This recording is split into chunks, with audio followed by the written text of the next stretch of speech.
ani journal Nouvelle Libération tabarkala balmakɛ i ni su Mase ni su i tɔgɔ ni jamu ani i bɛ bɛrɛbɛrɛli tɔ min na alhamdulillah ne tɔgɔ Ousmane Fofana ne ye parti yɛlɛma ɲɛmaa dɔ ye je suis président des partis yɛlɛma commune 5 commune sigida 5nan ne y'o président ye yɛlɛma tabarkala an'an ka bureau ba la an b'a fɔ CEC on appelle ça comité exécutif central donc je suis le chargé aux élections tabarkala o diyara n ye n balimakɛ i tɔgɔ ni i jamu fɔ an ye ani i ka tɔn merci Michou ne tɔgɔ ye Ablaye Traoré parti min bɛ yen n'a bɛ fɔ a ma ko Misiba tɔn RJS Rassemblement pour la justice sociale ne y'o ɲɛmɔgɔ ye ayiwa politiki tɔn min fana bɛ yen nɔ n'a bɛ fɔ a ma ko plateforme Espérance Nouvelle Jigiya Kura n'a ɲɛmɔgɔya bɛ an balimakɛ Useyini Amion Gindo bolo Dipolo ne y'o vice président dɔ ye n ye membre de cadre fana ye cadre d'échange des partis politiques pour une transition réussie tabarkala balimakɛ i tɔgɔ ni jamu fɔ an ye Mas Michou tabarkala ka an lamɛnbaga n'an filɛbaga bɛɛ fo ne tɔgɔ ko état civil la Amadou Lamine Diallo u bɛ wele ko Pape Diallo ne ye Yɛrɛwolo Debout sur les remparts secrétaire général ye Yɛrɛwolo Debout sur les remparts au secrétaire général tabarkala nin b'a a jira k'a fɔ ko su in na bɛɛ ye kɛnɛ sɔrɔ ni Ala sɔnna ma baro a ji bɛ sɔn ka timiya kosɛbɛ an bɛ kuma Tenku Tarawele la ale ye RJS o ɲɛmaaba ye Tarawele an y'a ye k'a fɔ nin tile fila in na wulikajɔ kɔni caman kɛra ka an ka jamana ka a sɛgɛrɛ an ye Alizeri kaw ka ministre des affaires étrangères ale nana an tilala ka fɛn min ye Burkina jamana faama ale fɛnɛ nana sisan a bɛ se k'a fɔ ko an ka jamana diplomasi sira fɛ don ɲɔgɔn na o bɛ ka sabati nɔ walima mun bɛ se ka fɔ a la aw b'a ye cogo di voilà Pape Mas hɛrɛ de don tabarkala vraiment an bɛ an réjoui ka ye i n'a fɔ i yɛrɛ y'a fɔ cogo min na i ka thématique la ko y a un balai diplomatique qu'on constate tile fila in na effectivement an y'a ye Algériens ka ministre des affaires étrangères nana an fɛ yan tile fila in na an y'a ye fɛnɛ togolaw fɛnɛ ka ministre des affaires nana an fɛ an y'a ye fɛnɛ Damiba n'o ye Burkinabekaw ka jamanatigi ye nin wagati in na nin saba bɛɛ nana dɔgɔkun kelen kɔnɔ mais ce qu'il faut comprendre o de ye k'a fɔ vraiment min tun fɔra k'a fɔ ko Mali ko an kelen bɛ se k'an bɛ se k'an tigɛ ka bɔ an sigiɲɔgɔnw na k'an bɛ se k'an tigɛ ka bɔ communauté internationale la k'an bɛ se ka kɛ fɛn ye k'a sɔrɔ tɔw tɛ donc o b'a jira o kuma in ko o ma sabati bon nin b'a jira an na fɛnɛ k'a fɔ Mali ɲɛmɔgɔw bi na u bɛ ka commencer ka segin ka taa dans le concert des nations nin b'a jira an na fɛnɛ k'a fɔ Mali autorités u bɛ ka commencer ka taa vers la sortie de la transition n'o le retour à l'ordre constitutionnel mais min kan ka faamuya nin bɛɛ la Mas ni mɔgɔ saba fɛn fɛn nalen filɛ si ni si nakun tɛ kelen ye n'i ye a fɔ fila de tɛ Togo ta affaires étrangères Togo affaires étrangères Algérie ani président Job de taara yen ani Burkinabé ka président o fana tun bɛ an fɛ yan donc u si nakun tɛ kelen ye Algériens ta kan ka faamuya cogo min na o de ye k'a fɔ Algérie ale de ye Mali ka accord parrain kabiri Tamaracek 1 na ka na Tamaracek 2 ma fo ka se accord d'Alger ma min signé na 2015 kɔnɔ donc olu de ye a tagani ka seginw kɛ olu de y'a kumaɲɔgɔnyaw kɛ Mali ni rebelles cɛ ex-rebelles cɛ a wagatiw la bon min kan ka faamu fɛnɛ fɛn dɔ bɛ instrument dɔ bɛ accord in kɔnɔ n'u b'a fɔ a ma ko CSA comité de suivi de l'accord donc Algérie de b'o fɛnɛ diriger donc a bɛ wagati bɔ o tun tɛ ka se ka ɲɛ sɔrɔ ka kɛ donc a tun bɛ va-et-vient na tun bɛ négociation na walasa CSA ka se ka kɛ a nana an ka jamana kɔnɔ tile fila in na ala kɛ CSA sera ka kɛ an bɛ Algériens ta bila o minɛn kɔnɔ min ye togolaw ye an bɛ tila ka don a kelen kelen kɔnɔ voilà Pape Diallo e b'a ye cogo di ni taa ni ka segin ka ɲɛsin an ka jamana ma a ka ɲi walima a bɛ e bolo cogo di bon Mas o bɛ min fɔlɔ yira k'a fɔ ko bi Mali bɛ ɲɛmɔgɔ min bolo ani bi Mali o ni kunun ta in tɛ kelen a b'o de yira a b'a yira k'a fɔ ko kunu ko bɛ se ka kɛ anw na an m'an da de ka to a ma ten mais bi ni mɔgɔ mɔgɔ ko diɲɛ kɔnɔ ko ku an b'a fɔ ko banaku jamana bɛ ka boli ni jamana masaya de sisan an tɛ fanga si ka bolokɔrɔ minɛ tuguni. ne b'a ye ten de d'abord ni Algérie ta Algérie gɛlɛya binnen Mali kan Algérie bɔra ni kumakan min ye ka kɛlɛ bila minɛn min kɔnɔ o ye ka a ye ko Mali tun bɛ Faransi ka bolo kɔnɔ minɛn de la ko ko fanga min sɔrɔla an bolo bi ko ni Ala sɔnna ma ko Mali bɛna kɛ de Faransi ka colonisation kaburu de ko l'Afrique est le berceau de l'humanité mais le Mali sera le tombeau du colonialisme français. Donc Algérie ni anw ni Algérie bi an bolo bɛ ɲɔgɔn bolo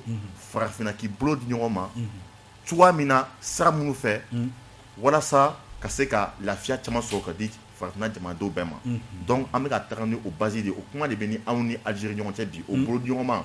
base min b'o la o y'o ye. N'i y'a ta Togo ta in fɛ négociation de bɛ kunna ka d'a kan an dafɛ jamana minnu bɛ yen ni olu ba la k'u bolo di Faransi ma walasa ka se ka an ka dugu ci walima baara ɲumanba minnu bolodalen bɛ an ka jamana kan o bɛ se ka nagasi cogo min na ni olu ye mɔgɔ bila ka na ko an ka jamana déstabiliser n'o 49 mercenaires ye o négociation min bɛ yen sisan o kuma de bɛ ka taa ɲɛfɔ Togo ninnu kɔnɔna na voilà donc o b'a yira fɔ ko bi Mali ti i kuma suli jamanaden si ye tuguni. Tabarikala an bɛ tila ka don a kɔnɔ ɲɛw la Fofana e b'a ye cogo di yɛlɛma tɔnden aw b'a ye cogo di. Bon alhamdulillah parce que an ka sigi fɛn fɛn la yan'an ka don a kɔnɔ an bɛ Ala tanu o de la an b'a fɔ sahmadu rabbi ta'atan wa ta'abudan wa anzimu irdan fi al-akhirati ahwada wa sharan la rabba ghayrahu ta'azzaza ilman bidbaga wa tafarrad wa salatu wa salam ala sayyidina muhammadin al-mab'us rahmatan lil alamin. Donc masi an ka sigi fɛn fɛn la yan'an ka don a kɔnɔ an bɛ Ala tanu ka kira tanu a bɛ kɛnɛ fɛrɛ a bɛ kɛnɛ dayɛlɛ a bɛ sitana gɛn ka bɔ yen diɲɛlatigɛ i tɛ se ka bɔ Ala ta kɔnɔ Ala ye latigɛ minnu bila hadamaden si tɛ se ka bɔ o kɔnɔ o tɛmɛnen kɔfɛ i ye ɲininkali min tɛnku na en tant que parti politique parce que n bɛ yen n'o de ye donc ne b'a analyse an b'a analyser cogoya min na n'an b'a ye cogoya min na n balimakɛ bɔra ka fɔ Pape bɔra ka fɔ cogoya min na c'est-à-dire sisan a bɛ komi fura tun dara yɔrɔ yɔrɔ kan furaburu tun dara yɔrɔ kan k'a dogo fura a bɛ ka jɛ ka bɔ ka dɔɔnin o ye kelen filanan n'i y'a ye jamana ninnu ka daminɛ Togo la o ka bila Algérie la o ka bila Burkina la o o y'u kunfan Mali kan u b'a dɔn ko de tuma sera sinon fɔlɔ la nin tun tɛ yen o tun bɛ Mali convoquer k'a fɔ Mali a ye taa yan fɛ a ye n'an sɔrɔ yan fɛ ni accord Alger lajɛ an kun kuma taara foyi an ma bɔ a kalama. Ok voilà Youssou Coulibaly ye kunnafonidila ye e b'a ye cogo di. Bon an bɛ a ye cogoya min na mas kuma caman na ani politiki mɔgɔw ta tɛ kelen ye ka caya parce que kuma caman na politiki mɔgɔw b'u ka jeu politique n'u ka calcul politique de kɔnɔna na o ni an ka yeta tɛ kelen ye kuma caman na jamanadenw n'u hakilina don mas f'an ka baro bila a cadre kɔnɔna la o la an bɛ ɲɔgɔn faamu jamanaden bɛɛ ni hakilina don o de y'a to ni fanga dɔ sigira maa dɔw b'a fɔ ko n bɛ nin fanga in fɛ i bɛ maa dɔw fana sɔrɔ minnu b'a fɔ k'u tɛ nin fanga in fɛ fanga mana ɲa cogo o cogo hali dutigi mana ɲa cogo o cogo a ka dunden bɛɛ tɛ k'a fɛ o kɔnɔna la n kɔrɔkɛ parti politique ɲɛmɔgɔ don mɔgɔ minnu ko k'an k'an tigɛ ka bɔ bɛɛ la u fana n'u hakilina don mais ne ma da la k'a fɔ ko Mali jamana ɲɛmɔgɔ bɛ yen président na premier ministre gouvernement ko jamana ɲɛmɔgɔ don k'i y'a mɛn o da k'a fɔ ko Mali k'i tigɛ ka bɔ bɛɛ la donc kuma dɔw la u ka politique kumaw a bɛ se ka mɔgɔw lafili an bɛ nin ye cogoya min na an b'a ye k'a fɔ wagati jan kɛra an y'a laɲini k'a fɔ ko diɲɛ k'an lamɛn u y'u kulo datugu Mali ka wele kan na a bɛ fɔ ten bamanankan na ko n'i welela ni m'i kɔfilɛ don dɔ la i b'i kɔfilɛ ka sɔrɔ i ma wele an ye depuis an ka transition bɛ daminɛ an ko mun a ye n'a ka n'an lamɛn a ye n'a ka na Mali kulekan lamɛn Mali ka transition daminɛ tugun ni mɔgɔ si yɔrɔ caman ta tɛ kelen an ta mana k'a fɔ de ko élection dɔ kɛra o dugusɛjɛ président sigira diyagoya la an ka wuli sɔrɔdasiw wuli an ka gɛn a ma kɛ ten a ma kɛ ko sɔrɔdasiw yɛrɛ wulila caserne kɔnɔ u ye marifa ci ɲɔgɔn na ka taga président la wuli a ma kɛ ten mais an ka mouvement de kɛra o de kɛra sababu ye k'an ka fanga dafiri donc an ka contexte ni jamana tɔw ta tɛ kelen on a crié on a beau crier a wagati k'a fɔ ko diɲɛ k'an lamɛn diɲɛ ma sɔn ka an lamɛn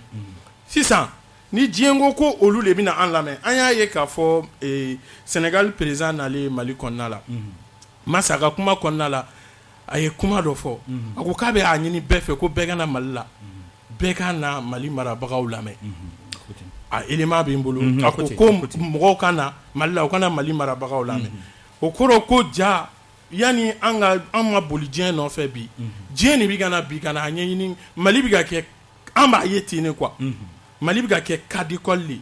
an ko k'u bɛ bin yan u ma bin an ko k'u bɛ bin yan u ma bin an ko k'u bɛ talon yan u ma talon an ko k'u bɛ jɛngɛ nin yɔrɔ la u ma jɛngɛ sisan on est obligé de revenir ka na lajɛ mun de bɛ yen ne bɛ balai diplomatique fɛn fɛn bɛ ka kɛ nin wagati laban na kabiri an ka embargo wulila fo bi wa an b'a dɔn fana k'a fɔ ko a ma ban a tɔ bɛ kɔfɛ halisa ka na wagati dɔ kɛra an ka ministres bɔra yan ka taga Côte d'Ivoire u taara Niger depuis Yali Mamadu Isufu ka bin u taara fan bɛɛ fɛ CNT ɲɛmɔgɔ yɛrɛ taara fo Niger ka taga kumaɲɔgɔnya sigi ani an ma deli k'an tigɛ ka bɔ diɲɛ na diɲɛ de tun y'a tigɛ wagati dɔ la ka bɔ Mali la et sisan olu de bɛ ka segin réalité kɔnɔna la ne bɛ nin bɛɛ k'o di surtout i yɛrɛ ko k'an bɛna don a la kelen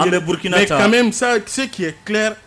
o de ye k'a fɔ diɲɛ de bɛ ka segin ka na Mali ma. Merci an bɛ Burkina ta Daminba ka nali anw fɛ yan Traoré e b'a ye cogo di. Voilà merci Daminba ka nali kan ka faamuya cogo min na dɔwɛrɛ tɛ Daminba ye Burkina jamana faama ye Daminba ni Assimi ka surun ɲɔgɔn na kosɛbɛ u ye formation kɛ ɲɔgɔn fɛ u bɛ ŋɔgɔn lamɛn kosɛbɛ u bɛ ɲɔgɔn bonya kosɛbɛ o mana bɔ yen i b'a kalama a bɛ kalo damadɔ bɔ an ka jamana ɲɛmɔgɔw u ye ŋaniya ta k'a f'u b'a fɛ Mali ka bɔ G5 Sahel la n'o ye cɛncɛnfuga jamana 5 ye n'a tun dilanna k'a fɔ ka terrorisme kɛlɛ donc Mali ɲɛmɔgɔ y'a jira k'a fɔ jɔnmaya dɔ kɛr'u la donc o kama u bɛ bɔ bon sisan u y'a ye k'a fɔ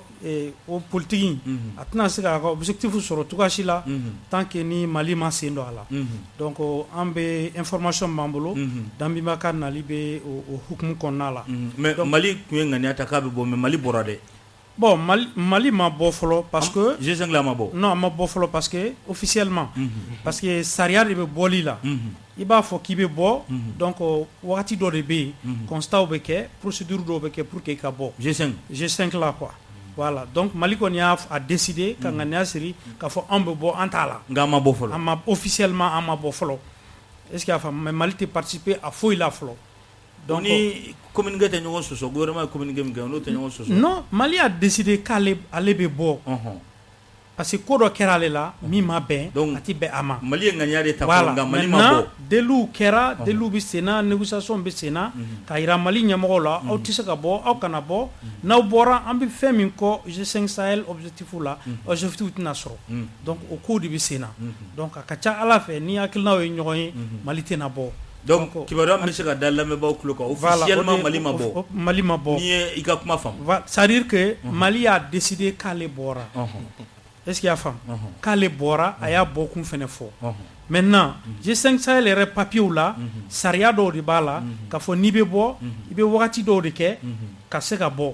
donc o wagatiw ma se fɔlɔ bon en même temps G5 Sahel jamana ɲɛmɔgɔw ani an ka jamana ɲɛmɔgɔw kuma ɲɔgɔnya b'u ni ɲɔgɔn cɛ kuma ɲɔgɔnya in ma tigɛ parce que bɛɛ b'a dɔn k'a fɔ Mali ye digue de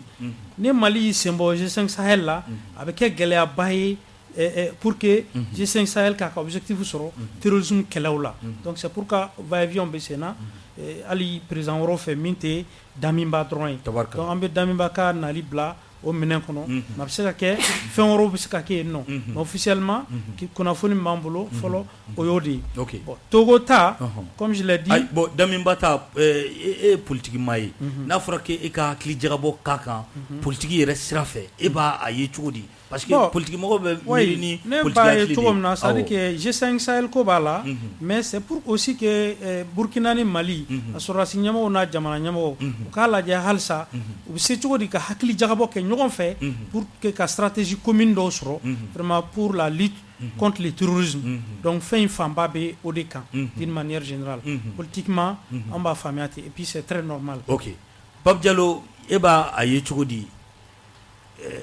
Daminba ka nali an ka jamana kɔnɔ Mas Chinois ka président fɔlɔ Mao Tse-tung a ko tubabukan na que lorsque une idée s'empare des masses elle se transforme en une force capable d'apaiser les océans les plus agités et de réduire en néant les montagnes les plus hautes. Ko ni akilina n'a ye jamanadenw kunkolo minɛ a bɛ kɛ barika dɔ de ye barika min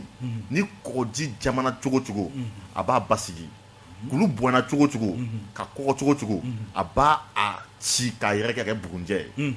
Mao Tse-tung y'o kuma in de fɔ ni n titi o kuma kan fiɲɛ bɛ ka boli bi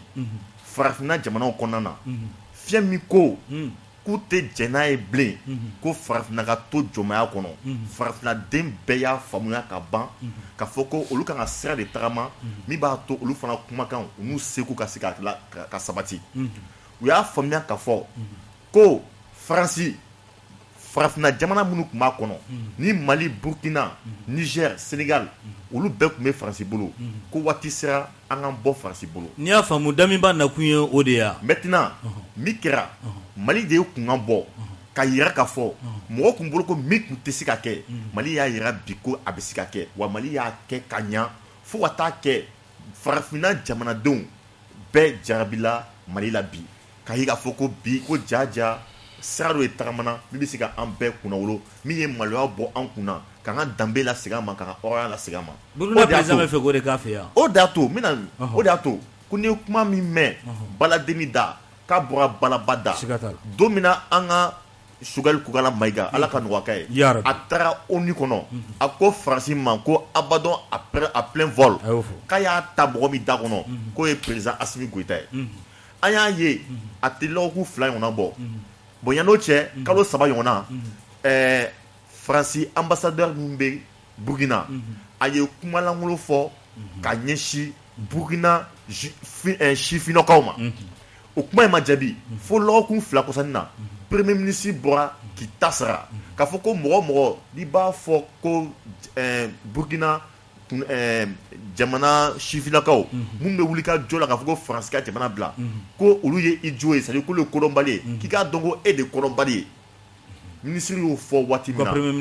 ministre y'o fɔ waati min na an y'a ye k'a fɔ ko Burkina jamanadenw o n'u ka autorité o tuma na u bolo de dilen ɲɔgɔn ma bi walasa ka se ka Faransi gɛn ka bɔ ka jamana kɔnɔna na ka bolo di ɲɔgɔn ma kɛ a tila ka kuma wɛrɛ fɔ a ko kɔrɔlen ko jamana ka na k'i ɲɛsin mɔgɔ kelen jamana kelen ma n'a fɔ Faransi gansan ma ko bolo di ɲɔgɔn ma ko olu bɔra o jate kɔnɔ complètement ko Mali y'a kɛ cogoya min na dɛ ka bolo di ɲɔgɔn ma ko o walankata a ka di min ye n bɛ taa n bolo di min ma i n'a fɔ ko Faransi tɛgɛ di i n'a fɔ ko Mali taara a tɛgɛ di Rusi ma cogoya min na o tuma olu fana b'u ta kɛ o cogoya la. donc a nana misali de ta Mali kɔnɔ yan. donc sisan an b'a ye k'a fɔ ko parce que avant que Daminba ka na an kun y'a ye que Burkina ɲɛmɔgɔ Daminba ka élément de kun nana siɲɛ fɔlɔ la a mɛnna mais ni senna Daminba yɛrɛ de nana ni sen na donc o dun kɛra premier ministre ka nin kuma in kɔfɛ donc an bɛ se k'a fɔ Daminba nana de sisan du kɔnɔ du min ko malo min bɛ farafinna kan o ka bɔ yen danbe ni hɔrɔnya o ka sigi jamana ka farafinna ka bɔ bolo la donc o ko de waati sera sisan ni Daminba nana k'i bolo di Assimi ma an ka jamana kɔnɔ k'a dɔn a ye ko Assimi i ye sira min ta o tuma na i ka nin sira ye o tuma na ni nana bolo di ɲɔgɔn ma an b'a kɛ cogo di. tabarikala Fofana aw b'a ye cogo di yɛlɛma kɔnɔ. bon an b'a ye cogoya min na yɔrɔ tiɲɛ na an ko an ka sigi ka fɔ kɛ damu b'o la bon n'i ye Daminba nana yan a nana a ka ko dɔ dɔn a ka ko dɔ ye géopolitique kɔnɔna na o ye mun ye n'an ko révolution ani ka jamanadenya yɛrɛ sabati jamana kɔnɔ cɛ dɔ tun b'olu fɛ n'an bɛɛ b'a wele ko Sagara bɛɛ y'a dɔn diɲɛ bɛɛ kuma min tun b'a da kɔnɔ a tun bɛ k'a wale kɛ ne hakili la ni farafinna masakɛ bɛɛ kɛra o cogo la a y'a sɔrɔ farafinna tun bɔra nɔgɔ kɔnɔ a mɛnna donc ni Damiba wulila n'ale wulila Burkina kana yan o ye ko kɔrɔ de ye a nana leçon de ta a nana leçon ta a mana leçon ta ten mais parce que leçon b'olu yɛrɛ bolo ka ban parce que jamanaden dɔ tun b'olu bolo min ye Sankara ye o ye leçon d'u ma mais a nana Mali fana la parce que min bɛ Mali fana kunna ani Sankara taabolo ka surun donc a nana pour que bɛ se k'an convaincre ka tɛgɛ di ɲɔgɔn ma cogoya min na parce que an n'u bɛɛ bɛ situation kelen de kɔnɔ presque an bɛɛ bɛ situation parce que fɛn daminɛ nin théologie kelen ni fɛn a donna ta a bɔra ta parce que an bɛɛ b'a kalama k'a fɔ masakɛ min tun b'u bolo a tun bɛ jɔyɔrɔ jugu min na a bɛɛ b'o kalama Blaise a tun bɛ jiɲɛ jugu min na mɔgɔ ninnu fɛ n t'u tɔgɔ fɔ yɛrɛ a tun bɛ jiɲɛ jugu min na i fɛ bɛɛ b'o dɔn parce que n'i y'a jateminɛ hali terrorisme ɲɛmɔgɔ dɔ binna yen a ye hélicoptère ta ka taa o nɔfɛ ka na n'u ye bɛɛ b'o kalama donc ale tun bɛ janfa min na bɛɛ b'o kalama est ce que tu vois donc n'i y'a ye ni bamananw b'a fɔ ko duga ko ne duga ye mɔgɔ suga k'i kana fɔ bɔ suga k'i kana fɔ bɔ an suga donc man dɔgɔ dɔ ta a bɛ turu de a bɛ na kelen kelen a daminɛna Mali de la a ma na Burkina wa a bɔra bɛna ma taa Niger wa a bɛ turu de la donc n'a jɛra k'an convaincre k'a bolo di ɲɔgɔn ma ne hakili la a bɛ dan sira la donc Damiba nana o de la pour que an ni ninnu bɛ se ka kuma pour que an bɛ se ka jɛ ɲɔgɔn min na Afrique bɛ se ka bɔ bolola cogoya min na an bɛ se ka sanayɛlɛ kɛ cogoya min na k'olu baaraw olu kumaw kɛ ɲɔgɔn fɛ donc a nakun tare don Youssou e kunnafoni dila ye yala kunnafoni b'i bolo k'a fɔ ko Mali ma bɔ halisa G5 la walima a ko bɛ cogo di Youssou e kunnafoni dila ye o kɔni ça c'est clair Mali bɔra G5 Sahel la an bɔra Mali bɔra Mali ka fɛn bɛɛ jɔra G5 Sahel la fɛn bɛɛ procédure ko t'a la participation bɛɛ lajɛlen jɔra communiqué bɛ yen t'a kalan a banna pewu et puis le Mali était le seul pays minnu yɛrɛ tun bɛ G5 Sahel yɛrɛ sariyaw bonya donc Mali ka G5 Sahel ko kɔni bi ni négociation bɛ kɛ o ye négociation min ye a ye segin ka don o de Mali bɔra G5 Mali ye communiqué kɛ k'a fɔ a bɔra G5 Sahel la le 15 mai 2022 o ni bi cɛ o ye tile joli ye Damiba tun tɛ Mali yɔrɔ dɔ o kuma Damiba est venu soigner son image au Mali Damiba ka jamana Damiba peut-être olu ta n'anw ta tɛna kɛ kelen dɔɔni mais Damiba ka transition bɛ fana b'a rectification de la ni wagati in na parce que jamanadenw de wulila k'a fɔ ko tiɲɛ yɛrɛ la i bɛ sira min kan a man d'anw ye Mas i ni Assimi photo ka ye bi o ye bi quoi Afrique présent Sonko m'a f'i ɲɛna k'a fɔ ko président nana ka image de ɲini Mali la k'a fɔ Macky Sall nana ka image de c'est la même chose bi ni mɔgɔw yi ni Assimi jɔlen a ye photo ta aw kumana o kɔrɔ ko tiɲɛna e fana bɛ fɛ ka taa ka sira kan a bɛ jamanadenw kɛ k'i épargner dɔɔni a kɛlen don misali le ye bi an b'o i b'a dɔn ni tagasira in tracera a mɛnna quoi n kɔrɔkɛ bɔra k'a fɔ sisan k'a bɛ Thomas Sankara ninnu u ye kɛlɛ min kɛ o kɔfɛ u nana tuguni ka na bɔgɔ wɛrɛ k'an ɲɛna tuguni an binna dingɛ kɔnɔ tuguni an yɛrɛ tilara ka na an pan ka bɔ tuguni ko u natɔ an fɛ yen fɔ u y'u duloki falen u natɔ u nana ni démocratie de ye an fɛ yen ka na an na ɲagami o de kɔnɔ ka na ni démocratie min t'olu fɛ yen c'est qui est caduc ce jeu ka na o d'an ma k'o kɛ fɛn kura ye an bolo yan nɔ quoi u nana ka na o de kɛ anw na et aujourd'hui an bɛ o dynamique min kɔnɔna la Mali bɛ o dynamique min kɔnɔna la Burkina nana de Damiba particulièrement Damiba a nana ka na ka image de soigner Mali la ni Assimi ka ye Burkina bɛ k'a fɔ Damiba bɛ ka Assimi nɔ ta an y'a ye Mali phase fɔlɔ kɔnɔna la Bandaw ni Mutari tun bɛ yen kumana min na Damiba y'a daminɛ ten de la même chose bɛɛ tun bɛ tɛgɛrɛ fɔ Damiba Faransi mɔgɔ bɛɛ tun bɛ parce que an k'a fɔ a fɔcogo la Faransi mɔgɔ bɛɛ tun bɛ tɛgɛrɛ fɔ Damiba kun k'a bɛ ka Faransi ka position tɔ renforcer Burkina kɔnɔna la an dun y'a ye k'a fɔ Faransi ka tagali accélérer dɔ bɔra Burkina yɛrɛ la don min na Faransi ka mission bɛ lajɔ k'a fɔ ko aw tɛ tɛmɛ o déclic dɔ bɔra o yɔrɔ la o don mɔgɔw y'a dɔn k'a fɔ jaa an bɛ se ka ninnu lajɔ donc bi Daminba ka ye anw fɛ yen fɛn fila Daminba nana ka na Mali ka leçon de ta Mali la n y'a f'i ɲɛna n ka kuma tago fɔli la n ko Mali kɛra cas d'école de an bɛ na depuis an ɲɛ b'a la bi Tchad tigɛ an ka assise nationale la même chose assise nationale la refondation Tchad bɛ k'o de kɛ bi donc ça veut dire que Mali kɛra école de ye jamana minnu bɛ fɛ ka taa nin taasira fɛ n'u kun t'a dɔn u bɛ taa cogoya min na walima u kun lasiranna a tagacogo la bi CEDEAO ma Burkina ni Guinée ka délai ko kuma bɛ cogo di bi CEDEAO bolo a kuma bɛ di u y'u ta fɔ Burkina ko CEDEAO y'a ta fɔ olu b'u ta kan Guinée ko CEDEAO y'a ta fɔ olu b'u ta kan bi a bɛ cogo di ça veut dire que an ka organisation minnu bɛ yen bi n'o y'an ka organisation sous-régionale ninnu ye a y'a ka limite de yira donc maintenant jamanaw bɛ ka taga coopération bilatérale la ka se ka fara ɲɔgɔn kan kɛ Daminba y'a fɔ yan nɔ ko ani Mali ka frontière ye kilomètre 1000 ɲɔgɔnna de c'est 1000 a ko 1400 mais c'est 1000 kilomètres o de bɛ Mali ni Burkina frontière la o kɔrɔ ko frontière belebeleba de don min kan ka sécuriser bi a nakunba filanan o ye ka n'a lajɛ Mali bɛ ka se ka a ka baara kɛ cogo di lakana ta fanfɛla la a fana ka se k'o baaraw sigi sen kan min ye cogoya min na. Tabarikala Traoré an y'a ye k'a fɔ an ka jamana ye a ɲini ka Faransi wele Nations Unies diɲɛ selekena ni tɔnba la k'a fɔ ko dalilu b'an bolo dalilu min b'a jira k'a fɔ Faransi ni bamaciw faralen don ɲɔgɔn kan an ka jamana contre la aw ye politique tɔnw ye nka an ma aw caman ka communiquer mun aw ma kuma di yala aw dalen tɛ jamana in na. Mas Mali ɲɛmɔgɔ ka plainte do Faransi contre la Nations Unies na an b'a ye k'a fɔ c'est juste symbolique o kɔrɔ tamasere dɔrɔn de don k'a yira bi Mali a ti sɔn fɛn bɛɛ ma mɔgɔ min bɛ Mali ɲɛfɛ bi n'i y'a k'u la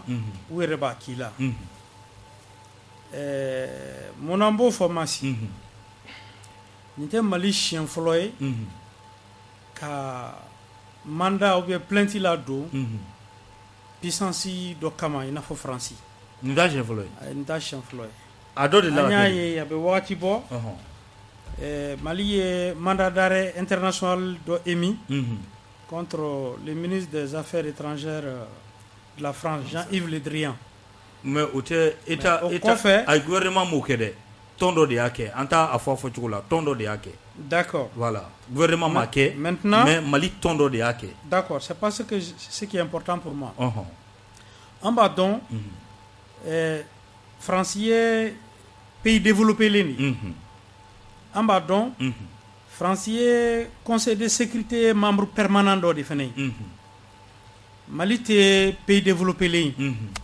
Mali tɛ siéger conseil de sécurité la droit de veto tɛ Mali bolo droit de veto bɛ France bolo bon an t'a dɔn c'est-à-dire an b'a dɔn hali n'an taara ka na Mali tɛna jaabi sɔrɔ o ko la quoi mais c'est seulement symbolique k'a jira Mali y'a kɛ pour l'histoire pour qu'un jour ni Mali ka n'a y'a sɔrɔ preuve bɛ Mali bolo i n'a fɔ an ka ɲɛmɔgɔ y'a fɔ cogo min na parce que n'i y'a ye nin kɛ i t'a sɔrɔ preuve b'u bolo en tant que État donc n'o preuve fana jɔra don n'a nataw la ça peut être un cas de conscience aussi dans le monde k'a fɔ bin kɛra Mali kan ni jamana in fɛ Mali y'i ɲɛsin maa min kan k'a kiri tigɛ a kiri ma tigɛ ayiwa a filɛ donc ça peut être un cas de conscience. I ye parti dɔ de ɲɛmaa ye RGS i ka parti ye communiqué kɛ yan k'a fɔ ko aw bɛ Mali dɛmɛ nin ko la. Ne ka parti ma communiqué kɛ. Mun na. Bon parce que nous on connaît pas les tenants et les aboutissants. O kɔrɔ. c'est à dire que jamana marabagaw de y'a fɔ ko nin kɛra. A dalen d'u la. ko an dalen d'u la. Maintenant ko nin kɛra wa ko preuve b'u bolo. Donc nous on regarde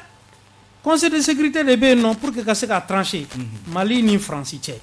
mais o kɛrɛfɛ anw fana b'a dɔn k'a fɔ diɲɛ kɔnɔ réalité wɛrɛw bɛ yen nɔ no ye entre les puissances ou tu n'y là. Pour preuve, je viens. 600. Mali est plainti là dont Francis Kama. Mais Ayasro, Chine, Hal 600, Chine devait conseil de sécurité présidé. Mais Mali ni Chine tchebe chogo di bi. Anga jiki seme yirido de Chine yo. Anga jiki seme yirido de ye Russie yo. Mais ama ye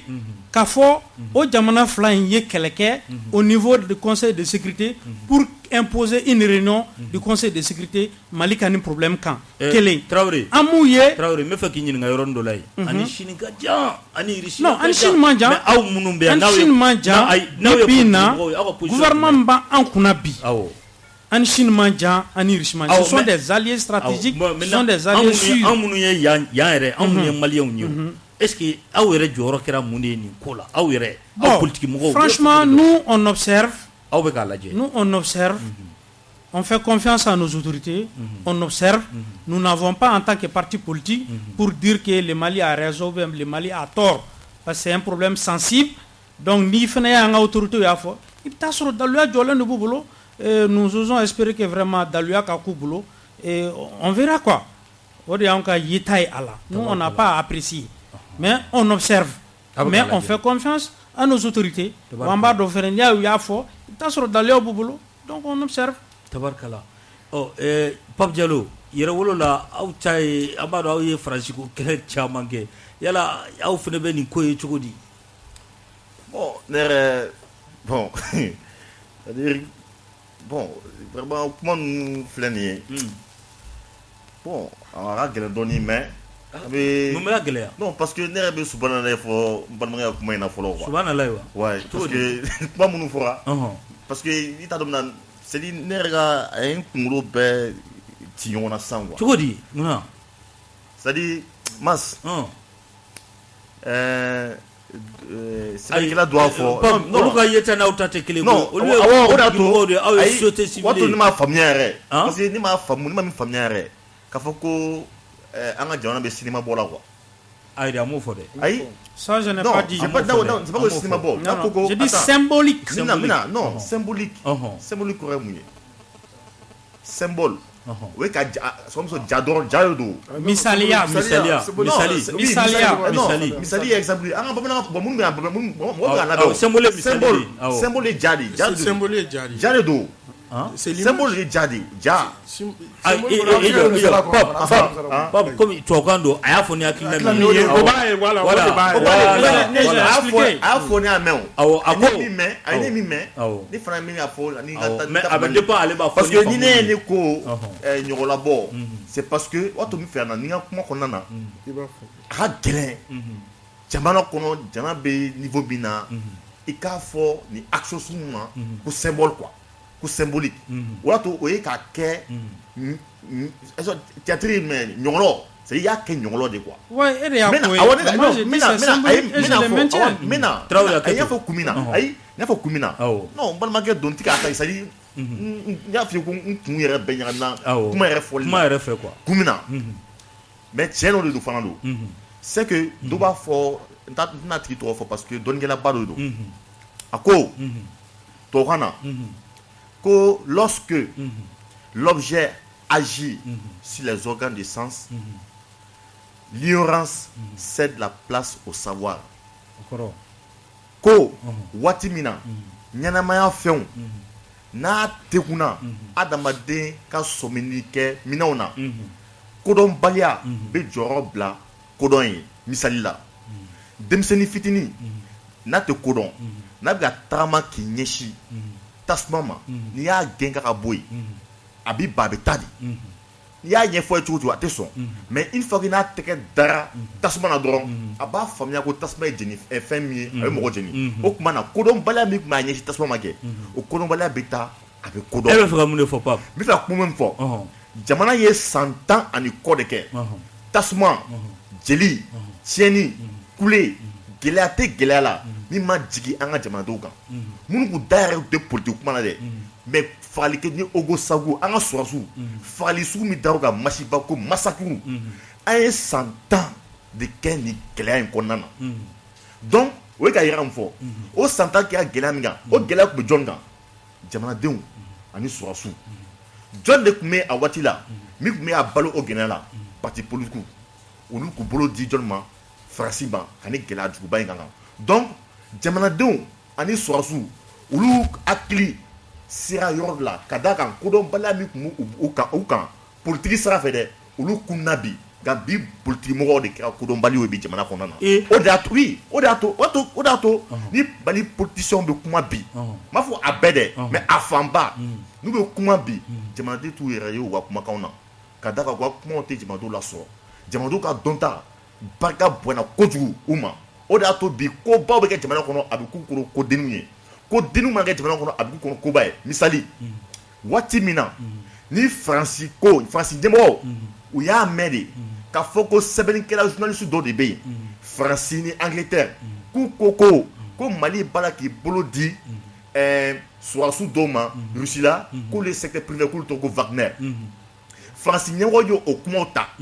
ka na an ka ɲɛmɔgɔw k'u lasigi yan ka t'u tɔgɔ tiɲɛ diɲɛ fan bɛɛ fɛ Mali politicien fanba bɛɛ a bɛɛ y'i da don o kuma na ka ɲɛmɔgɔ kɛnɛ o kuma ye ko Mali ni mercenaires bolo bɛ ɲɔgɔn bolo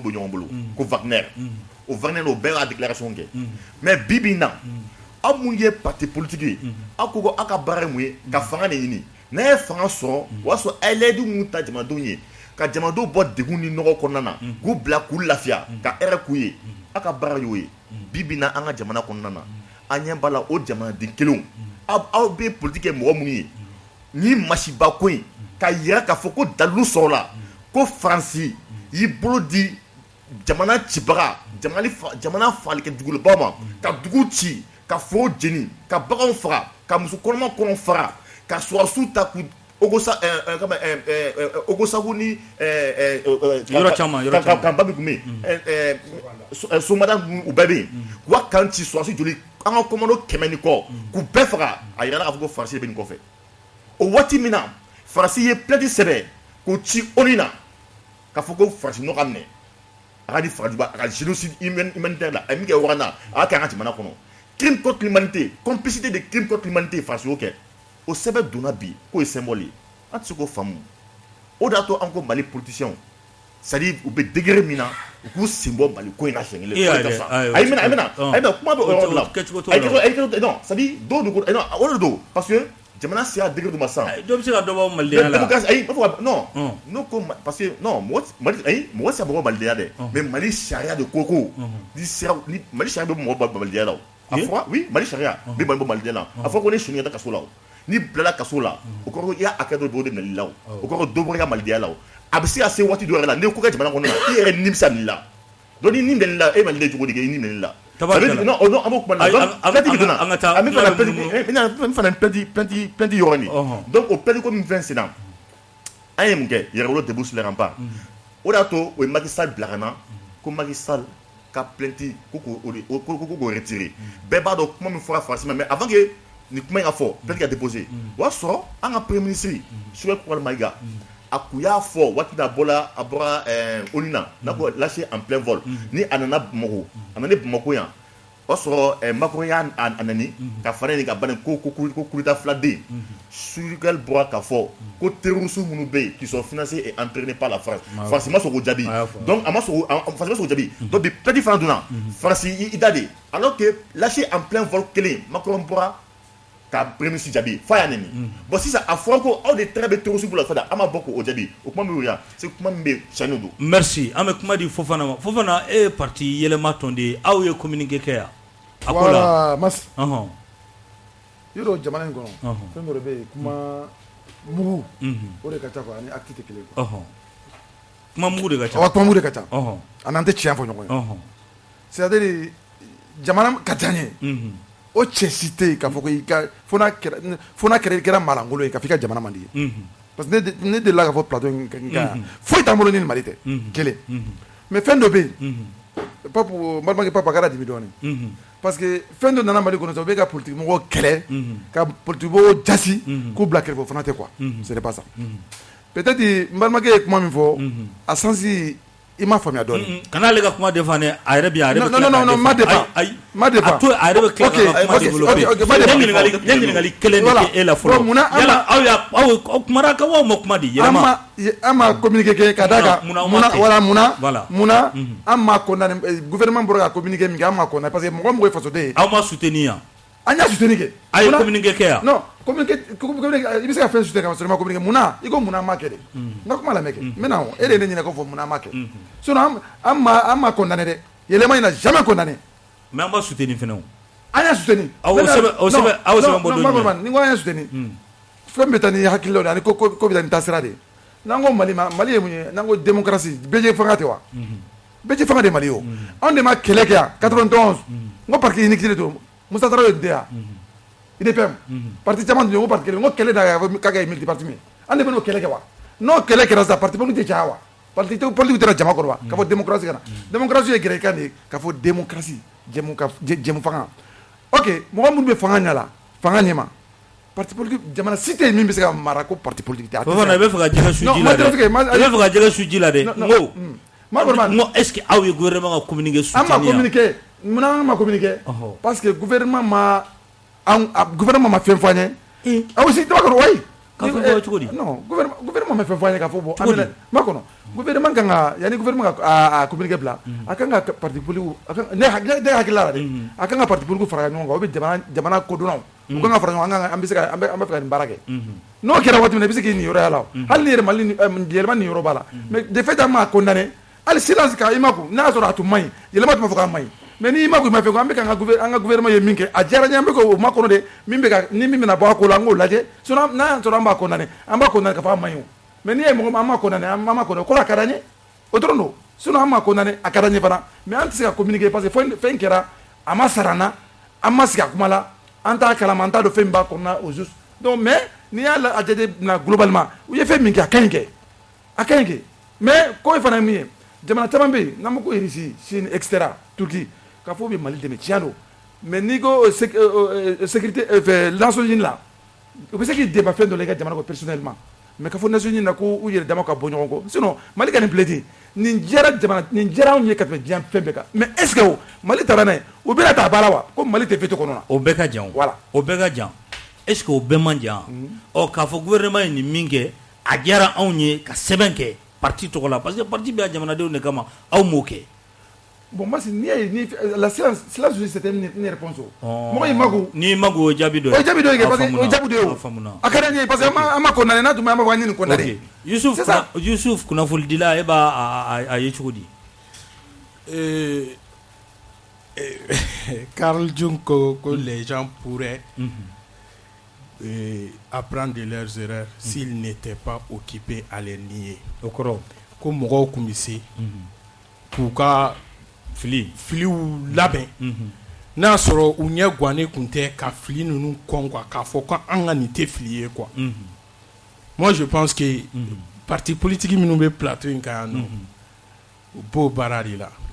tiɲɛ yɛrɛ la ani Mali parti politique caman ne kɔni ma parti politique parce que ayi communiqué to yen et parti politique minnu bɛ yan je suis vraiment content k'a mɛn u fila bɛɛ da kelen ko n'i y'a ye jamana ɲɛmɔgɔ ye plainte kɛ k'i b'a sɔrɔ ko preuve b'u bolo kelen ko a diyara olu ye ka tɛmɛ bɛɛ kan mais an k'an da di a diyara minnu ye ka tɛmɛ bɛɛ kan an k'an da di mun na jaabi foyi t'a la mɔgɔ minnu bɛ yen bi u n'an kun tilenna tɛ kelen ye hali n'u ye ɲuman kɛ an b'an da di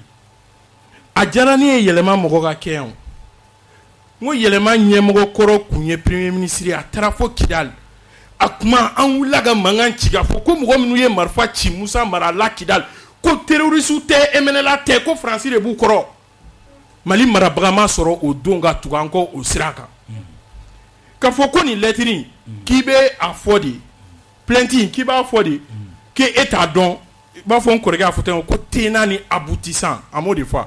an tɛ aboutissant dɔn mais an bɛ tenant dɔn c'est très clair Mali ye prévu di a kɔnɔ fo page 7 Mali ye sɛbɛnni kɛ fo page 7 nin date in na nin heure in na nin seconde in na aw ye nin kɛ nin date in na nin heure in na nin seconde in na a ye nin kɛ wagati mina a fɔra an ka jamana ɲɛmɔgɔ ma ko ni Wagner tɛgɛ bɛ ɲɔgɔn bolo n ko ni parti politique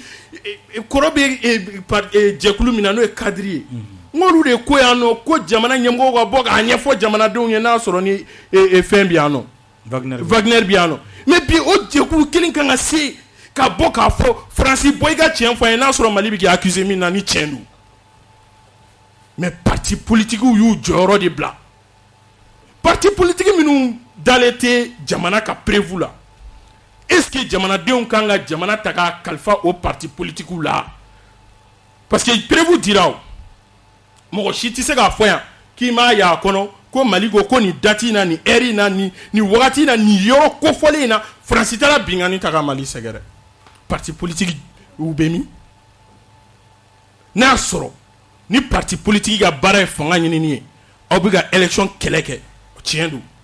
mais n'a y'a sɔrɔ aw ka baara ye fana fanga marali ye fanga bɛ mara ni sira minnu ye aw kan ka se ka baara kɛ olu kan walasa fanga marali ka se ka kɛ lafiya ye aw yɛrɛ bolo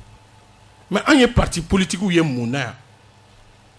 parti politique ɲɛmɔgɔ do président de la république do a bɛ bɔ k'a fɔ ko mɔgɔ minnu ko k'u ti Faransi fɛ ko c'est des apatrides parti politique mɔgɔ do wa o don foyi tɛ yen on n'a même pas besoin k'a ɲɛɲini k'a dɔn parce que an bɛ jouer de la yan nɔ an k'a ɲɛɲini il faut qu'on fasse très très attention foyi tɛ ni karisa kunkolo bɛ yen a man ɲi wa o parti politique kelen u ka jɛkulu n'o ye cadre ye cadre y'a fɔ a ka communiqué kɔnɔ k'a fɔ ko Mali bɛ k'a kɔ don an ka partenaire kɔrɔ bɛɛ lajɛlen na o tɛ mɔgɔ wɛrɛ o ye Faransi de ye o donc a ka gɛlɛn i b'a faamu n'i dɛsɛra ka cadre mɔgɔ fila bɛ kɛnɛ kan yan ni e dɛsɛra k'u ye yɛlɛma bɛ cadre la yɛlɛma bɛ cadre la ni cadre mɔgɔ fila bɛ yan ni e dɛsɛra k'u ye u k'a fɔ u t'o yɛlɛma dɛ non bon u b'a la ayi jɔ an ka mɛn u b'a la an ka mɛn Fofana yɛrɛ da u b'a la ayi jɔ yɛlɛma in na jamais yɛlɛma Fofana non ayi a bɛ cadre la aw bɛ cadre la ou bien a t'a la bon cadre ko ne t'a fɛ ka n da don a la ten ko yan quoi yɛlɛma signe toujours yɛlɛma siège le président du yɛlɛma Youssouf Diawara hali sini a bɛ siège cadre la mais papier kuma min fɔ peut-être a digira kɔrɔ la ayi mais an tɛna don o kɔnɔ o ye parti politique ka débat ye an b'o to yen mais u fila bɛɛ bɛ cadre la u b'a la parce que hali sini yɛlɛma ɲɛmɔgɔ Youssouf Diawara a bɛ parti u ye communiqué laban min kɛ sisan n'u ko Mali y'a kɔ don a ka partenaire kɔrɔ bɛɛ lajɛlen na a b'a kɔnɔ yɛlɛma y'a signé yɛlɛma y'a signé non il faut chercher an tɛ polémiquer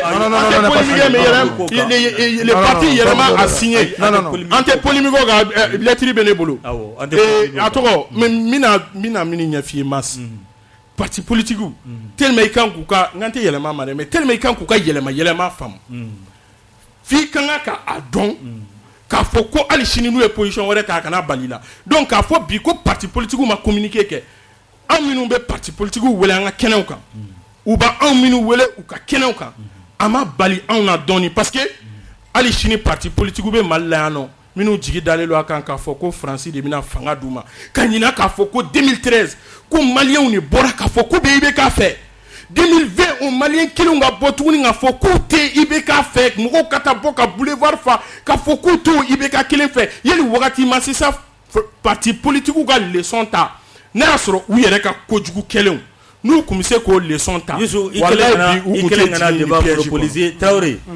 Youssouf bɛ ka jalaki bi aw kan dɛ je vais demander à mes deux petits frères de mettre la balle à terre. Youssouf k'a ka ballon da duguma jamana mara tɛ dusu tɛ quoi non dusu tɛ quoi popo in tɛ quoi kuma mugu tɛ la balle à terre. Qu'ils sachent que les partis politiques ne sont pas des boîtes à résonance des personnes. Voilà. Parti politique ou te bi, nous be jamana ɲɛfɛ bi, nous ko kan sigi an b'an sigi, nous ko kan jɔ an b'a jɔ. Non. Ce ne sont pas, c'est pas un gouvernement élu. C'est-à-dire que mɔgɔ mun bɛ ka jamana mara bi, mɔgɔw tɛ jamanadenw ye min voté ka bila u sago la. U ye marifa de ta ka n'u sigi an kunna. Donc u ka waleya bɛɛ man ɲi. U ka waleya bɛɛ fɛnɛ tɛ kolon ye. Ni min ɲana don min na, anw b'a fɔ ko taré a ɲana ni min fana ma ɲa don min na ne me coupe pas s'il te plaît Youssou ne bɛ ɲininkali kɛ y'a faamu ni min fana ma ɲa don min na an b'o fɔ très clairement ça nous n'avons pas de gêne vraiment pour ça maintenant a ko an ma bɔ ka condamner ou bien ka soutenir mais an b'a soutenir pourquoi an tɛ fɛn min réalité dɔn an tɛ consulter fɛn min na en tant que parti politique dans un pays sérieux le gouvernement met une disposition sugu ta a bɛ homme politique dɔw consulter pour k'u k'a ka action soutenir mais un gouvernement a ka baara tɔgɔ bɛɛ de ye ka mɔgɔw mépriser min ka d'a ye don min na a b'a kɛ mais comment tu peux soutenir un gouvernement dans des conditions comme ça accuser la France qui bɛ plainte la don a kama k'a ye nin kɛ mais c'est une affaire d'État entre États nous parti politique n'i ti fanga la i t'o réalité dɔn i t'o tiɲɛw dɔn donc i b'i ta kɛ lamɛnli de ye mais n'i bɔra ko ouais je soutiens le gouvernement parce que tout simplement a ye Faransi condamné ou bien a bɛ fɛ ka plainte do Faransi kama ko wɛrɛ de nous sommes des partis politiques sérieux on rentre pas dans ça on rentre pas dans ça parce que nous aspirons un jour ka jamana mara on bɛ fɛ ka jamana mara an bɛ fɛ ka jamana mara don dɔ donc n'i bɛ jamana mara i bɛ fɛn fɛn fɔ i bɛ fɛn fɛn kɛ i bɛ hakili to a la sani k'a fɔ sani k'i a kɛ i bɛ i jija ka daluya k'a fɔ ko daluya b'i tɛgɛ kɔnɔ aw bɛ dalu de nɔfɛ pour ce qui est an tɛ daluya nɔfɛ a ko Wagner k'an bɔra ko wayi ko État ka mais c'est la vérité min b'an kunna bi u bɛ se cogo di ka jamana engagé ka jamana sɔrɔ ta ka engagé mercenaires la an t'a dɔn a tɛmɛna cogoya min na u bɛ sara joli alors a ma taa assemblée la a ma taa foyi la Tarawele o b'a to ni min ɲininka dalu b'i bolo k'a fɔ Wagner bɛ Mali la dalu moi je ne dis pas Wagner mais moi je dis mercenaires bɛ Mali la mercenaires bɛ yan mercenaires bɛ yan parce que Poutine yɛrɛ bɔra Russie ka mercenaires bɛ yan i y'a faamu u ka jamana ɲɛmɔgɔ yɛrɛ bɔra k'a fɔ olu ni Mali c'est-à-dire Russie État ani Mali État u ma bɛn fɛn min bɛ ka fɔ bi mais u b'a lakodɔn k'a fɔ ka jamanaden dɔw bɛ yan société de sécurité dɔw bɛ yan nɔ Russiw de don donc ni Mali État